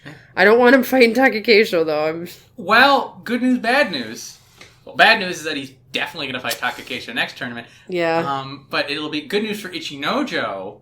9 and 6 at Mega Series 6 puts him in reckoning range. He's going to get at least 3? Yeah. Yeah. We'll know in July. That will definitely be a talking point. But I love this new Ichinojo. It's fun. We can't call him Snorlax anymore. We can. He doesn't have... He's woken up. He's like a zombie. You know how like zombies are usually really slow? He's like a zooming version of a zombie. We gotta look at the newfangled Pokemons and find there's gotta be some one that runs fast. There's gotta be. Maybe Snorlax has an evolved form or something. Maybe. He is the evolved form of Ichinojo right now. The EX form. I used to know these things. I know, I'm kind of out of it now, but it's not Pokemon Red, I don't know what it is. Exactly. Alright. Well, anyway, Ichinojo, well done. Tochinoshin is next. Mega Series 7. He's 5 and 10. So I will say a special thanks to Tsurugisho and Kagayaki because they made the poor judgment of getting into a belt fight with Tochinoshin and not knowing what they were doing. And we got our old school, loud, grunting, pulling Superman Tochinoshin. Like, I'm counting every time it happens these days because it is an exception. Yeah, I think... I mean, he can do this as long as he wants to do it, but I think he's done. This was the first tournament that it looked like he was not just like... There's the tender, being tender, but like this is like he was in pain. Yeah, it was really hard to watch because there's just nothing you can do. Nah. There's nothing he can do. He knows he's got more in him, especially like mentally and his arms and his back and everything. But sometimes life is cruel. Yeah, this is Tochinoshin's about out of time. Yeah, and I hate it. I really hate watching it. When we'll always talk about it, when he ascended so that beautiful tournament win and then that Ozeki run, just picking people up and throwing them out of the ring. It was one of my favorite moments. It will never, ever go away. And so I hate watching him in this state. It's sad. It's sad. This is not beautiful sad. This is sad sad. Yeah, there's no beauty. This is not Hokutofuji. No. It's you're looking back to what it was and knowing that's gone. Yeah, this is like a Hakuho moment. Like, you're almost preparing yourself for... And I don't think he'll stick in Japan because I haven't heard anything about him going for, citizenship. His wife and his child are back in Georgia. So when he decides to retire, that's probably going to be it. Yeah. You know? But, I mean, always good to see a Tochinoshin. It seems that the evolution he was doing is, well, maybe he just had a bad tournament, but some of his evolution tricks didn't seem to be the forearm slaps, the shifts and things that he's been able to pull. He did Henka too. I don't love it. I really don't. But at the same time, I'm not going to beat him up. He's trying to survive. It's a survival thing. Henka is a survival move. So it's like, if you don't need it for survival, you're a jerk. You're a jerk, yeah. I don't think Tochinoshin enjoys doing Henkas. I think he wants to keep his career going. And I'm sure he doesn't feel good about it. He's not like, whatever. So on that topic... and this sort of goes into like the community, like the feel-good nature of sumo. When he fought against Daieisho, he sort of angled him and slapped him down, and then Daieisho was rolling out of the ring. Tochinoshin reaches down on a busted knee and grabs Daieisho so he doesn't fall off. Which was really cool. Like, I was just like, okay, heartwarming moment, because thinking of me in the moment, Like, he lands a slap down, turning onto his injured knee, probably in a little bit of pain. That rush of, I just finally won, claw to win, sees his opponent starting to roll off, reaches down, grabs him. I'm just like, okay, that's positive. Yeah, he's the gentle giant. Like, you can sense in him is a very cool, good guy who's just a big, aggressive sumo wrestler. Yeah. And it's a nice juxtaposition and a nice... It's part of what makes you like him. Yeah, it's just also like a nice reminder. Like, not just Tochinoshin will do this. There's every once in a while I could see the guy who, like, they'll grab the arm, keep you from jumping out. Or if somebody has a more of a rougher tumble. Takakeisho did this too. That somebody falls out and then they go over, they reach the arm out and you go, okay, buddy. And I don't know if Terunofuji does that too much. No. Terunofuji's playing King of the Hill. Right. He's kind of got to be like, I'm the man, I can't help you. Maybe in the dressing room I'll say, hey, were you okay? Yeah. Can't do it in front of the people. Yeah, there's a persona there. But it's just always good to see that side of sumo as well. And also good to see it out of Tochinoshin because you knew that he sort of... The fact that he did that meant that's who he was. Not that he was doing it because he was up on the ring. Exactly. So, anyway, Tochinoshin will see you for as long as you're still around, I guess. But please don't... No catastrophic failures, please. Yeah, I don't want to see, like, a knee snap or... I don't want to see that. I don't know if it will. I think he's just too strong. But yeah. Oh, well. Next up, Takarafuji. Megashira 7 West. 7-8. I'll start out saying this. He has recovered. Yes. That's, like, strong positive for me. So, except, like, for me, a 7-8, it's not the best turnaround. I was hoping he'd get a Kachikoshi, but the fact that he has gotten those 7 wins means that he has emotionally recovered from the disaster. That was all I was hoping for. Right. Of note is he had an elbow brace for the first 9 days. And he was starting to get pushed around. There's some troubling signs. Like, I think Kagayaki was bullying him. And I was just like, you shouldn't be bullied by that guy. I was a little scared that something was permanent. From day 10 onwards, win or lose, his sumo was a lot more focused in. Yes. So I'm writing all that off to injury, and Takarafuji's absolutely fine. There's no problems at all. I think he will be fine. I do think he was recovering, and he just had such a bad time of it in March that it would take more than one tournament to recover. Mm-hmm. And at least getting the 7 and 8, he'll fall a little bit, but then... I mean, it'd be interesting if they just give him the Megashira 8 spot. They might. They could do that. Then it's like, whatever, it's a wash. You know, now he gets a little bit more healed and does a little bit better in the next tournament. He still partners with Terunofuji, so he's still got an advantage that many do not have. Yeah, has a great advantage. He, I think he gets the Iron Man award. He had at least 4 really long matches. I think there might have been a 5th, but he still got that endurance to do 4 of those matches and then did keep it going. So Takakeisho should just go hang out with him for a little while. Get some tips from Takarafuji. Get up to 20 seconds. Exactly. Get the stopwatch out and see what you can do. So again, 7 and 8 means he's going down, but not really. The sumo quality uptick meant that we don't have to worry about him yet. So it's good that you've leveled out. Yeah, good that we have like one guy we don't have to worry about right now. We have to worry about right now. So next up is someone who we have to worry about. Not sure. Tsurugisho, Megashira 80s, 4 and 11. Something happened. So maybe he was injured. Maybe he had nerves. His face, like, I think he maybe is one of those people that when he's exerting, like, his face looks like somebody's stabbing him in the kidneys because it's that. Yeah. And, like, he did that when he was winning and losing. And at first I'm just like, oh no, he broke something. And then he just, like, he kept doing it all the time. I'm like, I have no read on this. Very little of what we saw in March that were like, ooh, this is how this guy won the Juryo show. And this now, it may be worth applying what we're saying to Tsurugisho that we also said to Hidenoumi. It's the second tournament.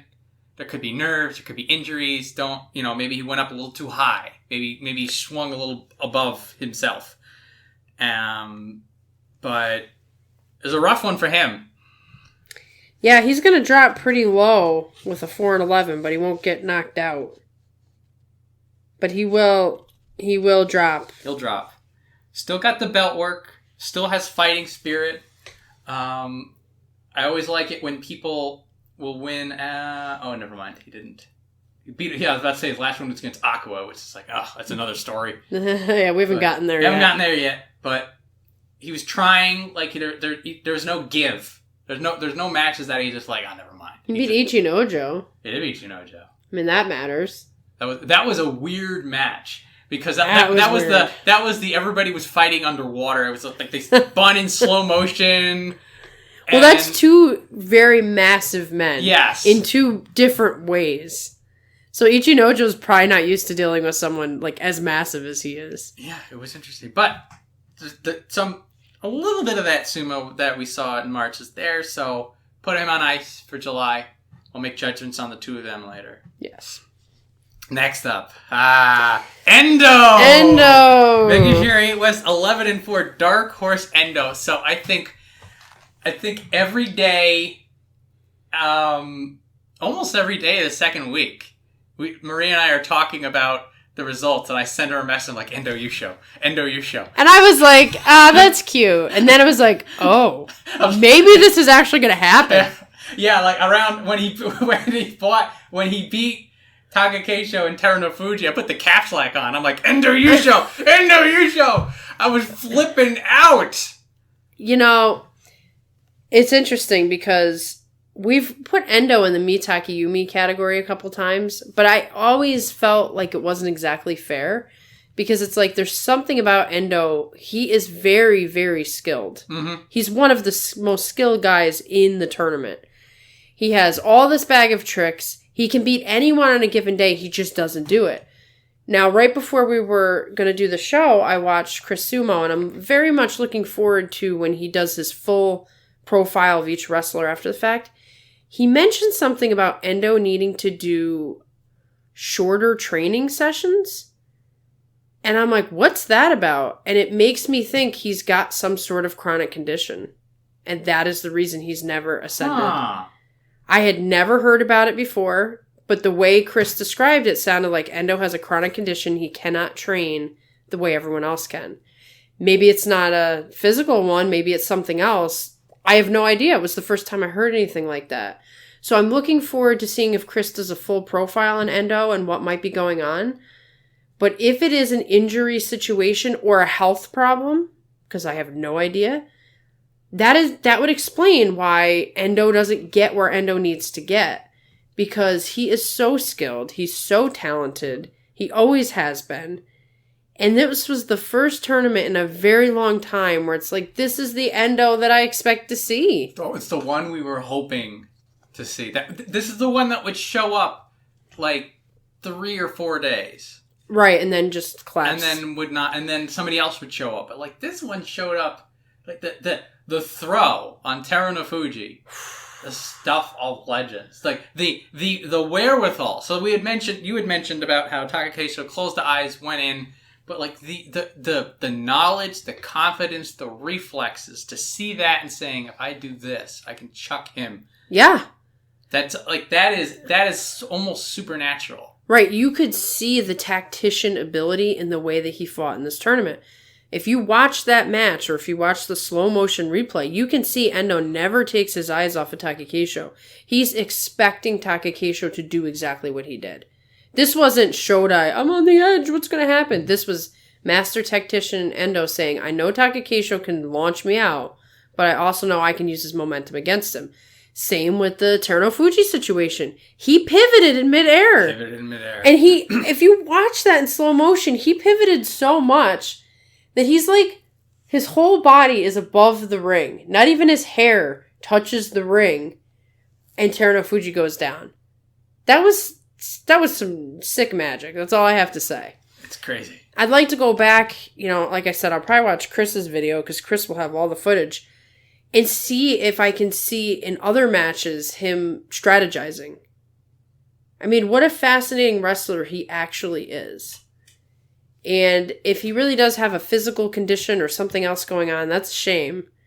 And I really hope that with him getting as close as he did, that he doesn't get discouraged, because we really have never seen a consistent Endo that, like, rides the momentum of something.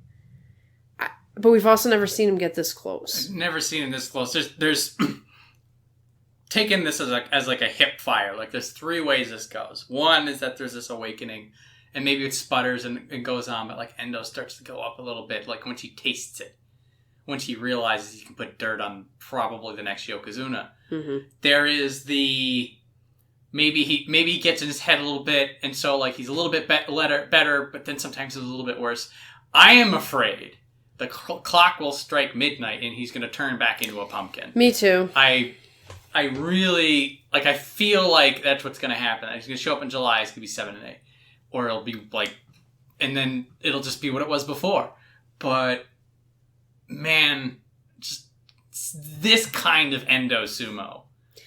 Yeah, it's so good. That was probably, like, this was probably the most exciting and the biggest heartbreak in the whole thing. Because I never thought of Endo being in the mix, because he has never really shown, at least in the last few years, what he can do. But to see him, like, beat Terunofuji and Takakeisho the way he did, and then not get to even be in the playoff, was really heartbreaking. That's a very Endo thing, because Shodai was already had 8 wins. Right, it didn't matter. Anyway. And the thing is, I actually saw expression on his face in that Terunofuji match. It was the first smile I've ever seen from Endo. And then I could feel the disappointment after he lost to Shodai. He's gotta just... I really hope it's not the last bit of gas in the tank. We'll have to see, but I definitely... a most welcome surprise through this entire tournament on its head on the last second. Great to watch. Thank you, Endo. Thank you for making it a tournament, because without you, it would have just been done. It would have been done. 15-0. 15-0. Well, 14-1. 15-0. All right, the hair pull wouldn't have happened because it's all interconnected. Everything's connected. It would not have. All right, so, next up, poor Shimanoumi has to follow this. Megashares 90, 7 and 8. What I'm liking about Shimanoumi is that the things that got him this high, like, he's still doing it. Like, sometimes, like, Tobizaru was sort of the counter-argument. Like, Tobizaru still has those tricks, still has the fancy ways, but then, like, he hits a point that everybody just, like, thrashes him. Mm-hmm. And, I mean, Shimanoumi is on the way down from a thrashing, and the 7 and 8 means he's still going on the way down a little bit more, but he's still at the grit, the mastery of how to handle the edge of the ring, like, all that stuff is still there, and I feel like you can build on it. I have some, like, real delusions when it comes to Shimanoumi, because the first time we really saw him, he had that dark horse 11-4. Yeah. And I'm like, ooh, breakout hero. So I'm looking at, like, I keep looking at Shimanoumi, and I'm like, there's something in here. There's some untapped potential. I could be out of my mind completely. Hey, you're a dreamer. I am very much. And sumo lends itself to being able to dream, because anything can happen. So it's plausible. Yeah, he did some good stuff. He beat Okinomi. That's a rough match. He's middle of the pack, so he beat people who you're like, oh yeah, you could beat that person. Right. But 7 and 8 means at least he's sticking around. Yeah, and, he might just need to take his lumps and then start all over again. I never get too down on a 7 and 8, unless it's you Takayama and you were 7 and 4, and then... No. Yeah. That's the only time a 7 and 8 is like, oh man, you're done, You're done. When you're right on the edge. Well, more to come on Shimanoumi, maybe, hopefully.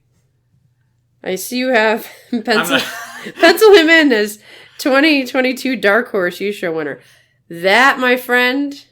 This is what I got. I wrote the notes up. I'm getting super into this idea of Shimanoumi, like, growing.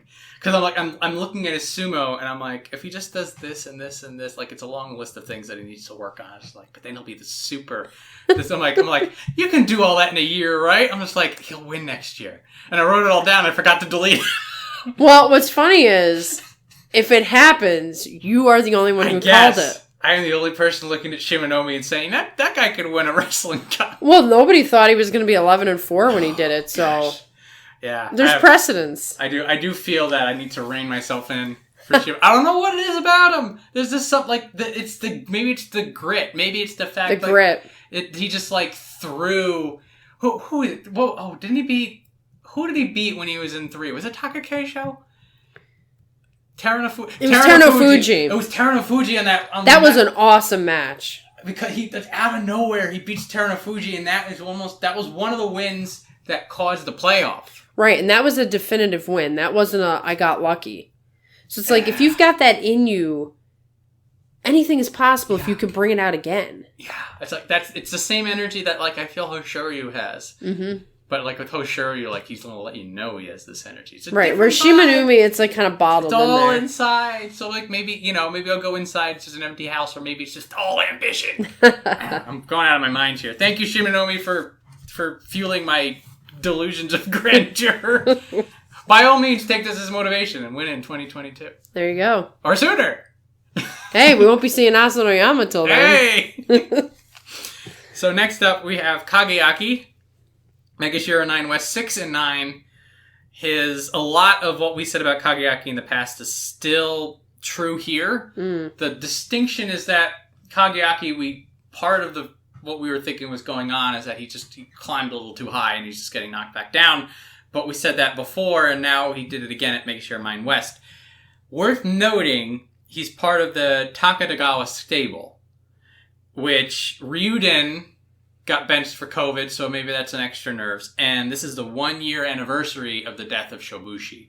Which is going to screw anybody up. So add that as some layer of things that could be going on with Kagayaki right now. Right. But it's when he's strong, he's strong. And when he's weak, he's weak. It's such a platitude, but there's no gray area with him. Kagayaki personifies here is the scenarios I win. If I can get into those scenarios, I will win.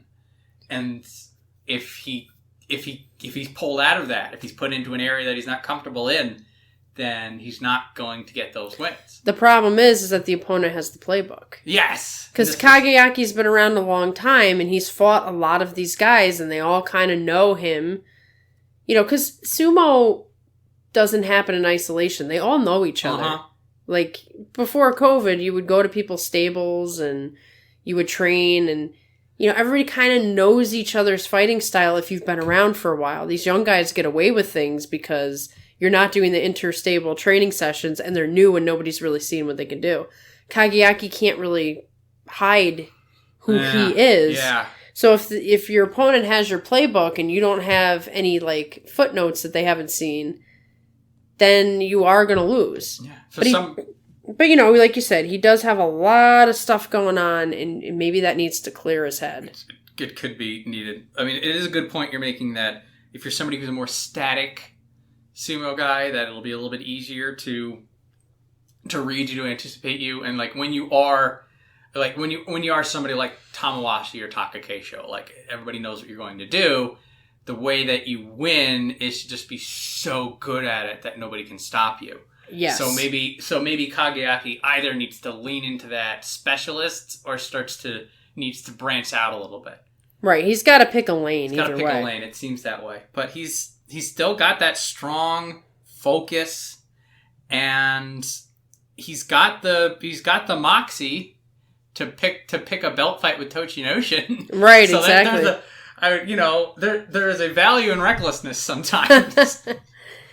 There's certainly a value in entertainment. Yeah. Well, when people are usually tumbling like this, what we will say is, at Megashira 9, it's more of a yellow light, not worried yet. Right. But if he, come July, if he can't turn it back around, he could be out. Because 6 and 9 is not the same as a 7 and 8. Yeah. 6 and 9 is when you start to be I don't know, that doesn't look so good because, let's see, you said he's at Megashira 9.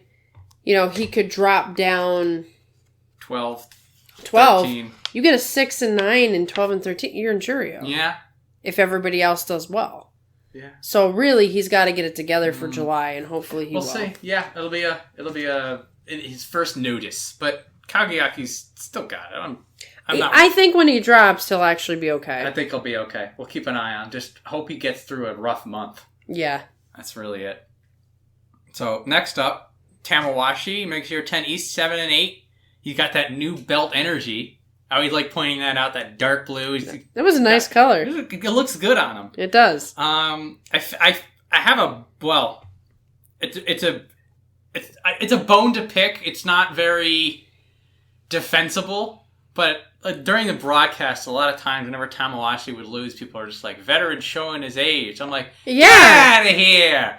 I'm like, okay, like maybe his sumo isn't as correct. Maybe it's true that like he doesn't have the power anymore, but like he will fight in matches and outmuscle people and outpower people.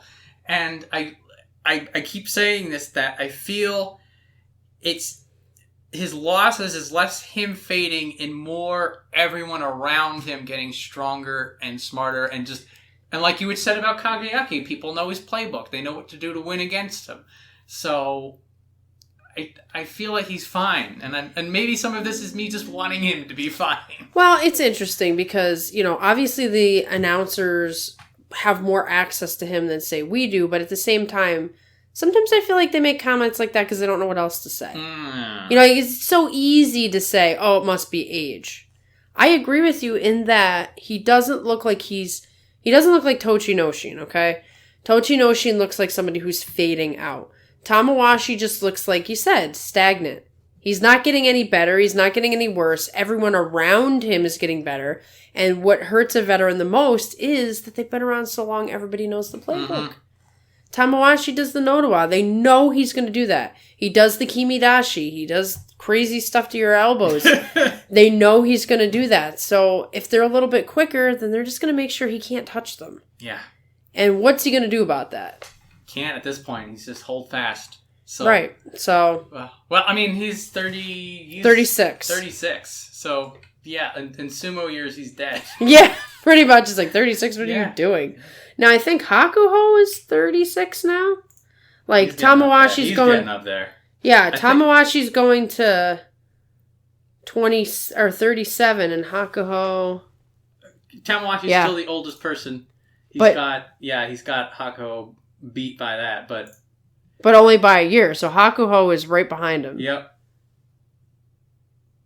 God, that tells you something though. Being Yokozuna to the same, like all that time. Oh, he's been Yokozuna for like 10 years. Crazy. That's insane. It'll hit you how like the dynasty that Hakuho. Well, he's been Yokozuna since he was like 21 years old.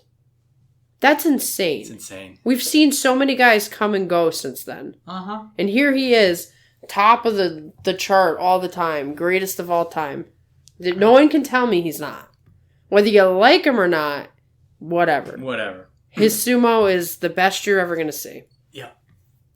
But Tamawashi 7-8 means he's going to stick around a little while longer. I think he'll bounce back. He'll flip that around, I think. We'll see. He'll use the youngins as training practice. Yeah. Smack him. So, next up, we have Megashira 10 West, Terutsuyoshi. This guy gave me a freaking stroke. I know. This was something else, man. Emotional roller coaster. So he starts out leg picking Kotonowaka, and I'm like, yeah, go get it. Loses 6 in a row after that. And those losses, like, it's not just that somebody got him. Like, with the smaller man sumo, sometimes they'll just get you. Right, they'll overpower you or something. But these are losses where he's trying his damnedest. I call it Enho syndrome, because when Enho was on the way down, Enho was fighting tooth and nail. He was on his horse, going back and forth, reaching under, super athletic, like showing every single skill, and then his opponent would just thrash him. Crash him to the ground. Just like take an elbow and crush him to the ground. Yeah, it was rough. And so I'm like, week 2, I'm like, oh, Terutsuyoshi, I knew you well. Like, I'm mourning his loss. Then he turns it around again and does some of the best sumo I've ever seen out of him. That's the kind of sumo he was doing was what you want to pay to see. Oh my god, yes. Like, because it's very hard for the top guys to pull off things like a Kakanage because the defense is so strong. So to see a guy do it, it's like, that's a rarity. To see him pull so many throws and do so many different moves in the same tournament, because typically you wouldn't even try it even if you could. You couldn't. It would never work. And so first off, leg trip throw, kakanage, is when you trip somebody and then you spin them on you. Not only did he do that crisply and cleanly, he did that against Chiyomaru, who's got to have 100 pounds on him. Yeah! So that is skill, it's focus, it's all that stuff that Terutsuyoshi can do when he's on. And it was just like he was on for a little bit, and he was off, and he was on again. So like that 7 and 8 is like, I got to sit down and just take a deep breath. I need a breath. I had written him off. I'm like, oh, he's down to Juryo, and then he just fights it back. I know, if he could have just pulled off the win against Daimami. It was just a razor-thin margin. This is a 7 and 8 that hurts. This is a 7 and 8 that feels... So it feels wrong. In terms of impact, he'll probably be just a half rung lower than he is now.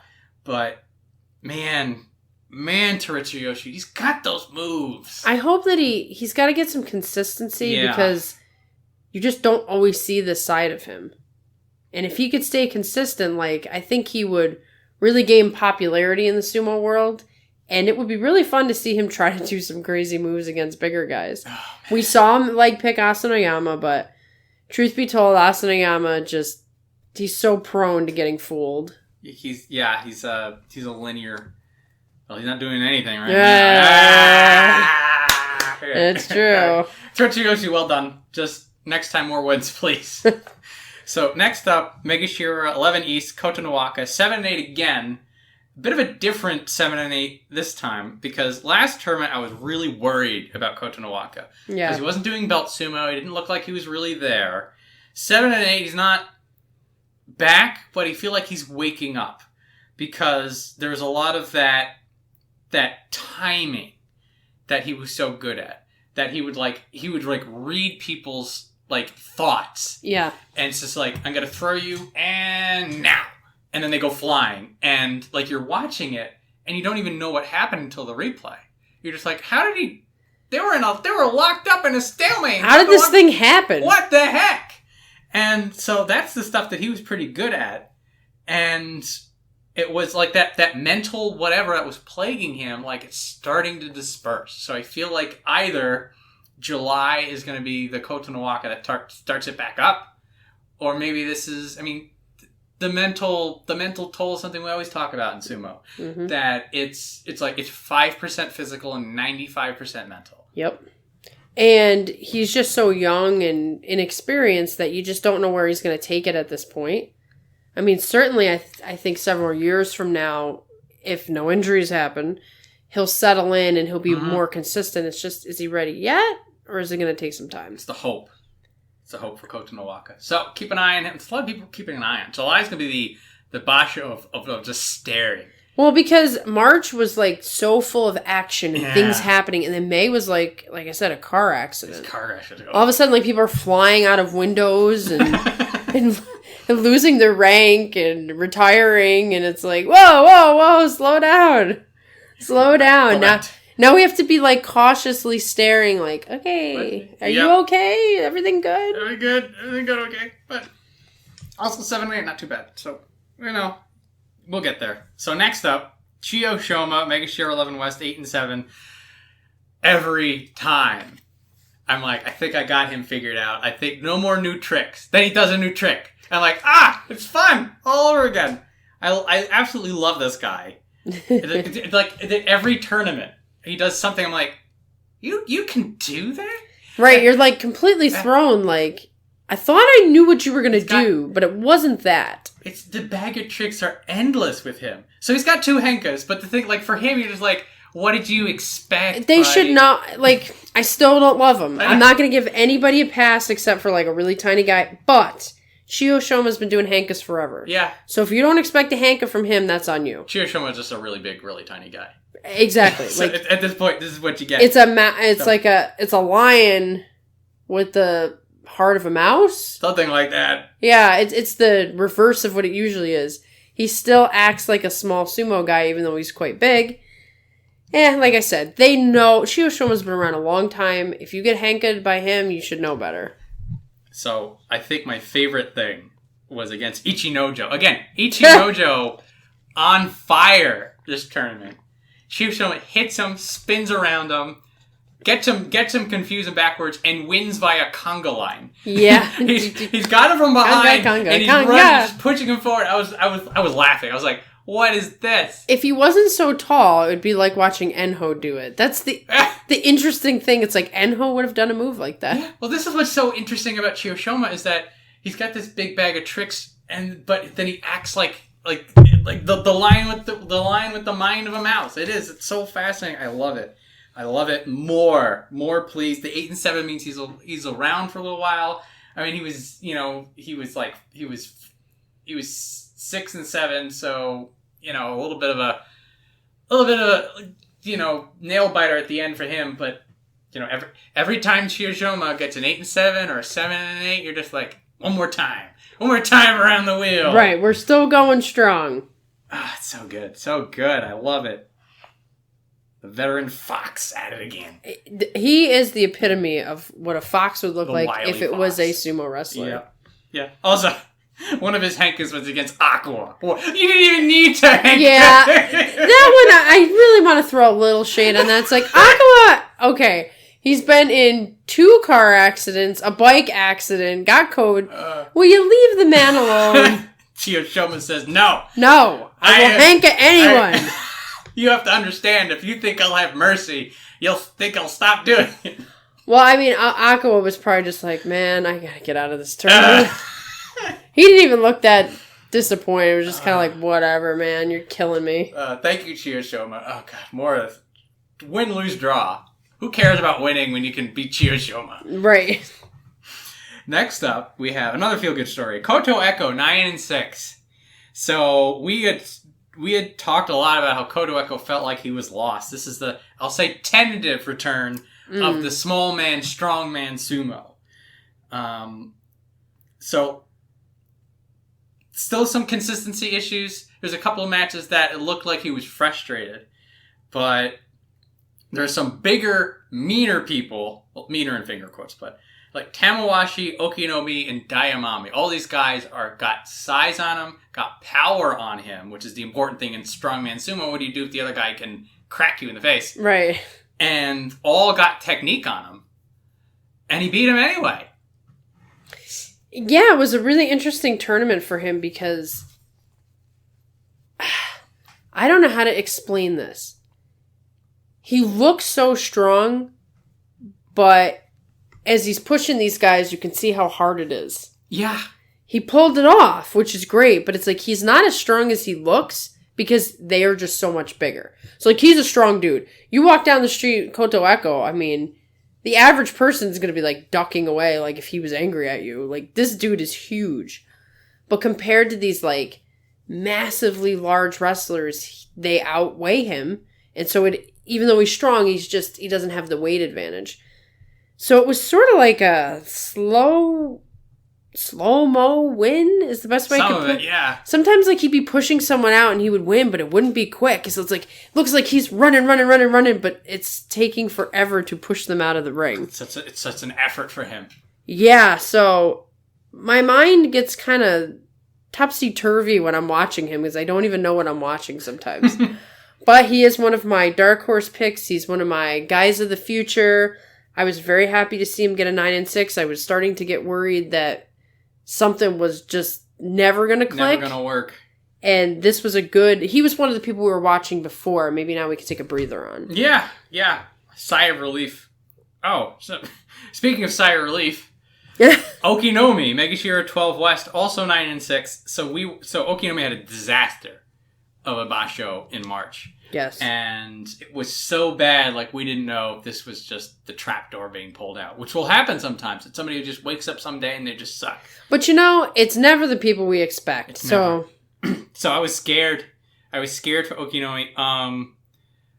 But he showed that the grappling, the power, it was the fighting spirit. Like, you can always tell when somebody's trying all the way through to the end.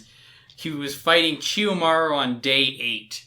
And Chiyomaru made him fight for every inch of that dohyo. And Okinomi fought him all the way. I saw that match. He didn't get Kachikoshi yet, but I'm just like, I'm not worried. He'll be okay. He's gonna get it. I took him off of my list of anxiety concerns. I'm just like, he's good. Okinomi will be here for a while. He's fighting like a guy who knows what he's doing, and lo and behold, 9-6, he took a match off of Meisei on the last day. See, Okinomi is an example of one of the guys who did good. That it was a silent thing. Yes, very. Yes. Him and Kotonowaka at the bottom, they just silently did their thing, got their 9 and 6s. They're going to go up, and everything is, roses and flowers. Whereas the guys who were crashing was like, stop. Which would lead us, into the conversation about the next guy. Yes, unfortunately. So Okinomi, well done. Good to see you back. Sadly, we now have to talk about Akisayama, Megashira 13-ish, East-ish. 1-7-7. Apparently, Chiyotairyu cracked his jaw on day 3. Which is horrible. So then he fights for 3 days. With a broken jaw. Was turned into a punching bag. Like, before and after Chiyotairyu had his way with him, it was rough. I felt sad every time. I think I wrote a message down when he fought Ishiura that I'm like, good to see Ishiura doing well, but Ishiura is a son of a bitch for doing that to Akisayama. Akisayama, how could you do bad things to him? You're gonna have to start making a list of the people who mess with Akisayama and say, look, you're on the list of I may not speak well of you. Yeah, okay, so you hate people for hank-hang, I hate people for cracking Akisayama in the face. I don't blame you. I understand. I think that's wrong. That's wrong! Don't do it! It's hard sometimes to think about when Akisayama's in. It's a rough sport. It's supposed to be violent. It's like, don't be violent. What are you being so violent for? It's like stealing your sister's teddy bear and stabbing it. Stop it! It's like, you've done enough. So rough. So he's back to Juryo. Maybe that's okay for now. A broken jaw is... That's a rough thing to recover from. That is a rough thing. So I'm hoping he's back in July. I'm hoping that he rebounds. But I don't know, it's one of those things that this could be the last we see of him. Yeah. That's what I am scared of. I could just go find Juryo, I guess, but... Yeah, but it was fun having him with us in the top division. Yeah. But, this is sumo, like you said, it's a tough sport. No one is spared. No one is spared. Except Shodai. Yeah. Well, he's got some, I don't know, some lucky charms at home or something. So next up, Daieisho, Megashira 13 West 7-8. Daieisho feels like I said this before, he's the jack of all trades. He could do sort of everything, and the way he fights and the way he looks and the way he is, I have him down he is the default option for sumo wrestler. If you say what's a sumo wrestler, you show them Daieisho because he's got the shape, he's got the jolliness in the face. And he can do pushes, he can do slaps, he can do grapples, he can do belt sumo. It's just look, this is what sumo wrestling is. Exactly. Daieisho. You might even, have somebody go to his stable and have an interview with him. And, yeah, he would be the guy. Daieisho is sumo. Just behold, put him in a museum. Here is one unit of sumo wrestler. They need to do, a wax figurine. Yes! That's perfect! Yes! Yes! I want this right now. Well, wrestling-wise, 7-8, this is like a 7-8 that's honestly just a 7-8. He won 7 matches and he lost 8 of them. And that's sort of just the way it is with Daieisho, is that he will, whether he wins or loses, as, it's just a weather forecast. Is it cloudy with a chance of Yorikiri? That's about it. Right, there's not much to say, as long as he's hanging in there and doing his thing. And he does. He'll pull some interesting matches off of people. He beat, Kagayaki and Terutsuyoshi. And then, is he one of the guys who lost to a jury? Oh, he didn't fight anybody from jury, I don't think. No, he didn't do Juryo. Got run around by Chiyoshoma. Well, Chiyoshoma was, Fun. Well, anyway, Daieisho, thanks for being here. Still fun. Thanks for playing. Thanks for playing. He's another one. He's not. He doesn't have the. Well, I mean, maybe he's a veteran, but he doesn't have like the. He doesn't have the Megashira veteran cred. He's not an Okiomi. He's not a Myogiryu. Yeah. He's very much the. I'll beat you if you're not paying attention. So. Exactly. Keep an eye on him. Maybe he'll evolve one day. We'll see. You never know. Never know. So next up, this is bad stuff. Ryuden, Megashira 14 East, benched for alleged breach of COVID protocol. Do you know if that was founded or not? Well, let's just say that, fortunately or unfortunately, we found the Sumo Twitter stuff. Now, I'm not a Twitter person, so, I'm clicking on this. I don't even have an account. There were lots of rumors that there was proof against him and that he did some pretty awful stuff. But I don't know how valid it is. I don't even know how to check the sources on that. But people were saying a lot of stuff. If those things are true, he could be a guy we never see back. But I don't know. I don't know how vicious the rumor mills are. I'm not in Japan. I'm anxiously awaiting some updates from Chris Sumo because what I did hear was that Ryuden's fate would be decided after the tournament.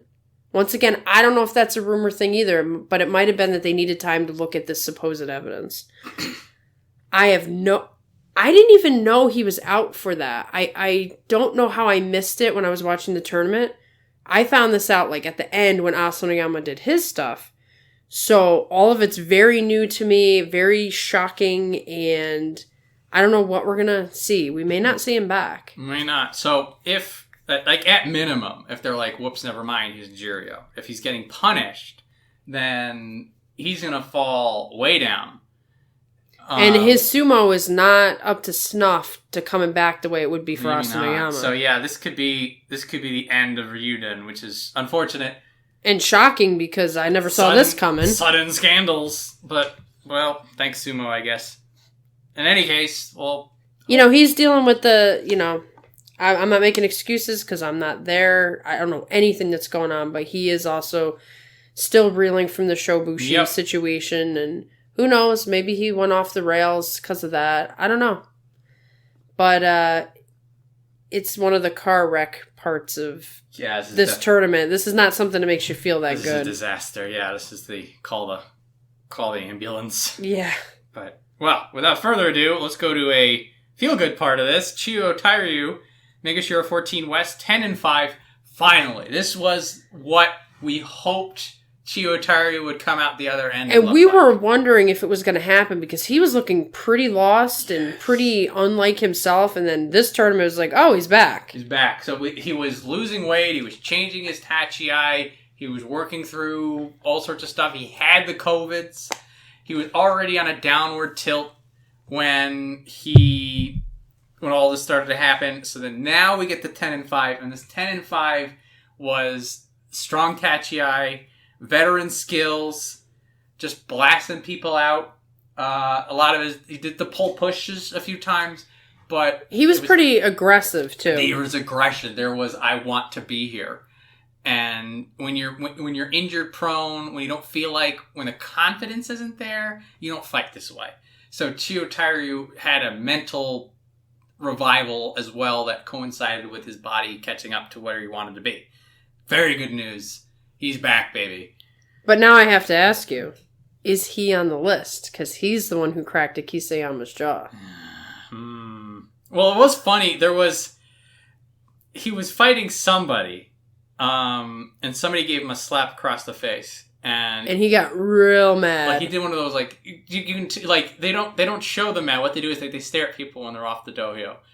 And then, like, the next day, he slapped somebody in the face off the Tachi, and it's like, give and receive, I guess. Am I going to take it out on the next guy I see? Well, I mean, it is, it could just be, when you're engaging in physical violence with another person, their emotions run over. So he did break Akishiyama's jaw. You're going to think about that? I'm going to think about this. I have to go back and watch the match and see, like, did he do something that was messed up or is it like that? I think it was just a hit. Like, there are some people, like, they had like half dozen blows to Akishiyama's face.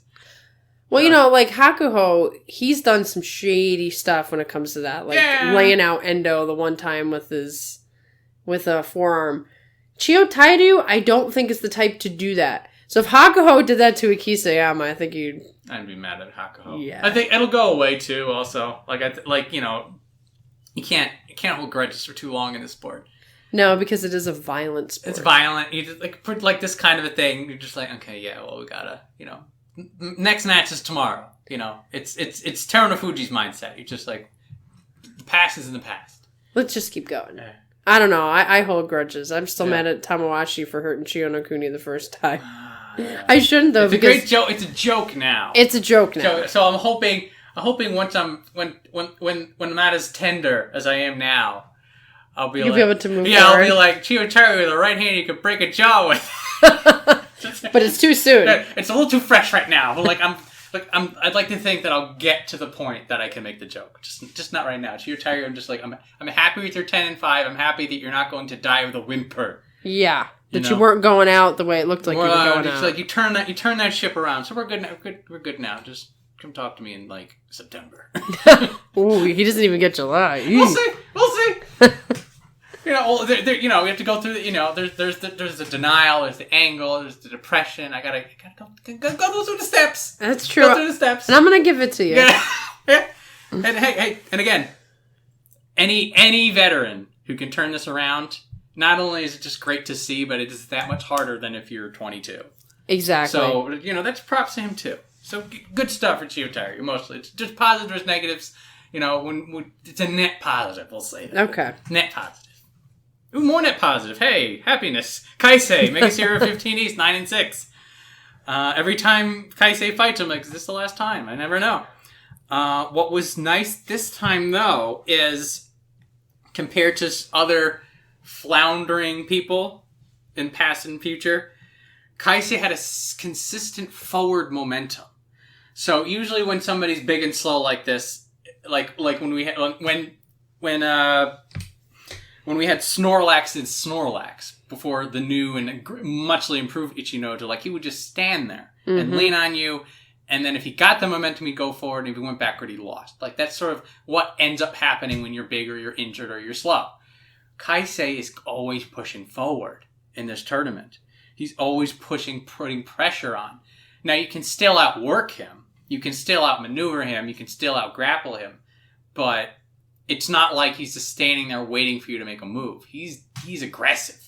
Right. He's doing his thing, and you've got to beat him. It's not like he's going to beat himself. Yes. So that, for me, it's a leg up. Not that high. I don't think he can do those splits. But but he had the unfortunate situation of having to be Ura's first upper division match in a long time. Well, the thing about somebody like Ura, he's got the speed, he's got the technique, he's going to outdo Kaisei. Kaisei is at those kinds of people's mercy, basically. Somebody made a joke of Kaisei's probably like, why does it have to be me? Why can't somebody else fight him? I did also get one of his loses. He leans his head back. It's like, I got one of those. I felt good. So yeah, a lot of good for Kaisei. I'll consider it a stay of execution. I don't think he's going to be able to move high enough out to really get a buffer going. Yeah. But with a 9-6 now, that'll put him at 13 or so, and that means that maybe he can lose 1 or 2 matches more. But anyway, he's still around. Right. And he's showing the slow return to form. It's the whole living in the moment situation. Yep. We got one more moment out of Kaisei, so that's what I'm happy about. Next up, we have Midori Fuji, Mega Sierra 15 West. Back injury, benched him from the beginning. Very well, unfortunate for a number of reasons. First off, Midori Fuji is great fun to watch. He is, and I hope he's going to be back. I hope he'll be back. I feel confident that he's just too good to keep down. I am kind of frustrated because he fought with a hernia, tooth and nail, in March to keep the rank, and then just sits out anyway. Right. If he had... Now, this is me associating the back injury with the hernia. Maybe it's just bad luck. Maybe he just had the back injury anyway. But, if he had just decided to go to Juryo instead of trying to fight with the hernia, would he be back now? Exactly. And that was a decision that these guys always have to make. And it was a decision that I really liked about Takakeisho's coach when he got Ozeki and then he gets the knee injury and he makes the decision. And Takakeisho didn't like it. But he's like, you need to sit out and go to Ozeki Wake because you're young and you have a whole career ahead of you. And I feel that's the case with Midorifuji. Not only is he young, but he's small. Mm-hmm. It's not worth it to wreck your body right now. Just go down to Juryo and come back. Wakatakakage did it. Yeah. Now, he didn't sit out a tournament, but I'm just saying, like, he was able to come right back. He's able to come right back. I'm with you on that. But, and this is all speculation. Right, because we don't actually know the situation. No. We just hope he's learned something from it and he can just recover because he is one of the new, fresh, exciting sumo wrestlers, and it would hate to see him become Tomokaze. Dare I say it? Yeah, it's not. Well, we're not there yet. Ugh. Can't talk about that. That's a wound that will never close. I will never ever get over Tomokaze. That's not a Kisiyama joke right there. That's just pure sadness. I feel like I've been stabbed every time I say his name. Gonna be honest. Midorifuji, win, lose, or draw. I hope you get better. I know you're going to thrash in Juryo when you're back down there. So it's just that we'll probably need a tournament or two before he's back, which is unfortunate. But injuries happen. This is a violent sport. Correct. Oh, well. Next up, Ishira. Megashira 16, East 7 and 8. It did feel like he sort of like, oh yeah, the Ishira stuff. Like everything that he did, I was like, I remember this. It's been a long time. Oh, good to see you again. The 7 and 8 combined with only 4 people coming up from Juryo means that he is just barely, on paper, spared demotion. Which, excuse me. When we get to that 16, E17, you're at the very bottom, buddy. Right, like, if they could drop him to Aqua's spot. That's probably what's going to happen. Unless they could be jerks if they wanted. Well, the 4 people going down would be Kisiyama, Ryuden, Midorifuji, and Aqua. And there's 4 people coming up. So the thing is, Ishira with 7 wins means that he has, on the last 2 days, just clawed his way to stay in. Mm-hmm. Which, for the long term, not the best, because Ishira is probably, it's a stay of execution for him. His tiny strongman sumo stuff was great. He doesn't do it as good as Terutsuyoshi, though. No, he doesn't. And that's a shame, because Hakuho is his mentor, so you would think that he would have picked up something. He's been in sumo longer. I don't understand why Ishira doesn't do better than he does. He had a rough second week. Did something happen on the second week? Maybe he just got tired or nervous or injured. But his first week sumo and his second week sumo, he lost some of the crisp. Puttered out a bit. So maybe that could be endurance or fatigue. Could be. So maybe so could have just had a bad, sometimes you just have a bad set of days. You're just like, well, right. It's like, what happened out there and what happened out there on the field is just like we had a crap day of games.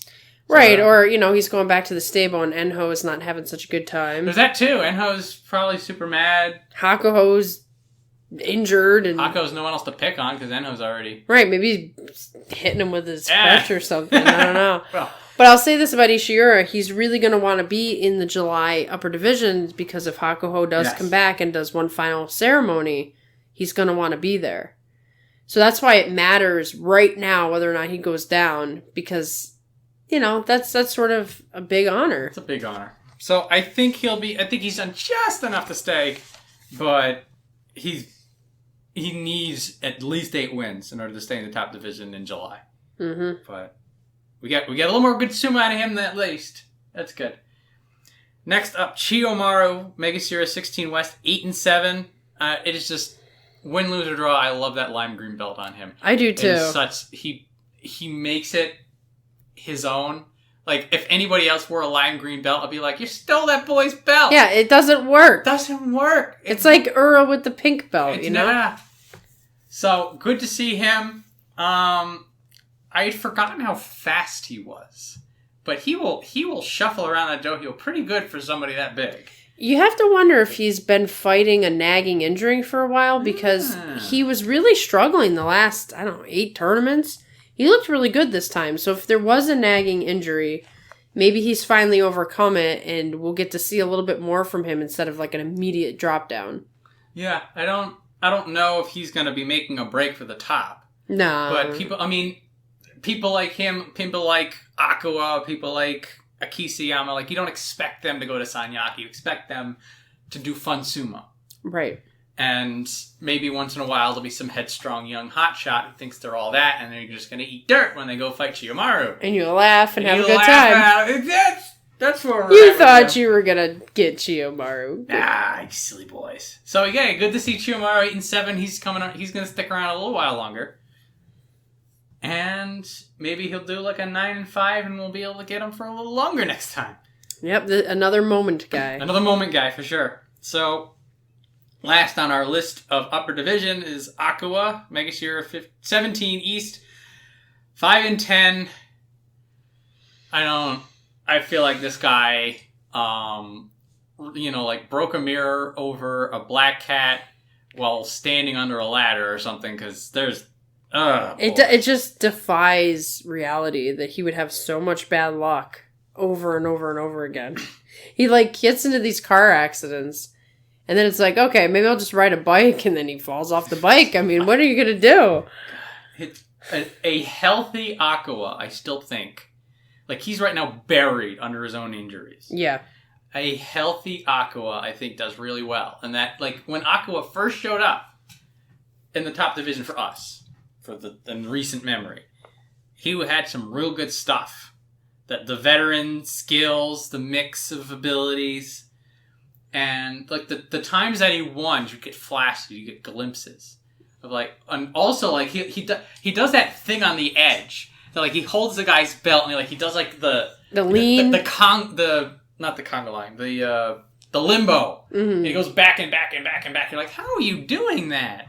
So he's got good balance. He's got good sense. It's those pieces are there, and then he has 10 staples in his foot. Right? How are you going to win with staples in your foot? You can't do that. Right? You got whiplash because a car hit you. Right? How are you going to survive all this? Maybe some time in Juryo will be good. Heal up and stay away from...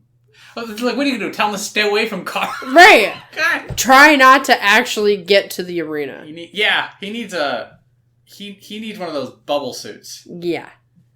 Just get in your bubble and walk down the street until you get there, and then you'll be okay. I hope we will see Aqua again. Yeah, it may be a little bit. Maybe. So those are top divisions. For side notes, there were only technique prizes this tournament. The Gino show, they went to Wakatakakage and Endo. If Endo had won the Yusho, he would have gotten the outstanding performance, which is, I feel I'm putting a bit of pressure on the boy, but hey, I think both of those technique prizes have gone to the right person. Yeah, I mean, even if he managed to win and go in the playoff, it would have been very hard for him to beat Takakeisho and Terunofuji. Again. Yeah. Again. So, I mean, there were some comments made that he said, I wasn't really thinking about it. I don't think he thought he was going to win. I think he wanted to be competitive, and that would have been an uphill climb. That would have screwed up Terunofuji and Takakeisho, too, if they would have had another fighter. Mm-hmm. So, I mean, getting a prize at all, awesome. It's like $20,000 or something like that. Yeah, still good. And again, well earned. Well earned. Well earned. He single-handedly determined what that tournament was going to look like. So good. So well done, Wakatakakage. Well done, Endo. Both from you, please. For other divisions, Ura won the Juryo Yusho. Well done for him. Definitely a crowning achievement on the way back. Abi won the Makushita Yusho again, which means that Abi will be salaried come July. So Abi's trip through purgatory has informally come to an end. Will more formally come to the end when he's on the list of the top 42. What's interesting about the Abi situation is, he went down not because of an injury, because of, the protocol situation. So could he come in and just win the Juryo Yusho and then just go right back up into the upper division? I mean, it's an interesting...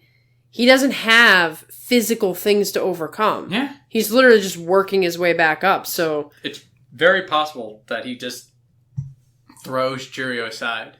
Yeah. And goes all the way up. And then, in a way, I'm expecting that. I think it'll be November when he's back in the top division. That he'll just need two spats in Juryo in order to climb up. But yeah, I mean, it'd be interesting to see now that he's in Juryo how good he actually is. Mm-hmm. Because Juryo, it's a mixed bag of like people who are hanging on for dear life and then the up and comers. But I think besides Ura, he could beat anybody else there. I'm not saying he couldn't beat Ura either, but I'm just saying he's unknown for me. And now he'll be in the upper division. I think he could beat all these guys. Yeah, I think so. We'll find out. Well, yeah, we don't have to speculate for too long. No. So from the Juryo Megashira flip, so we had mentioned before that Akisayama, Ryuden, Midorifuji, and Aku will be on the way down.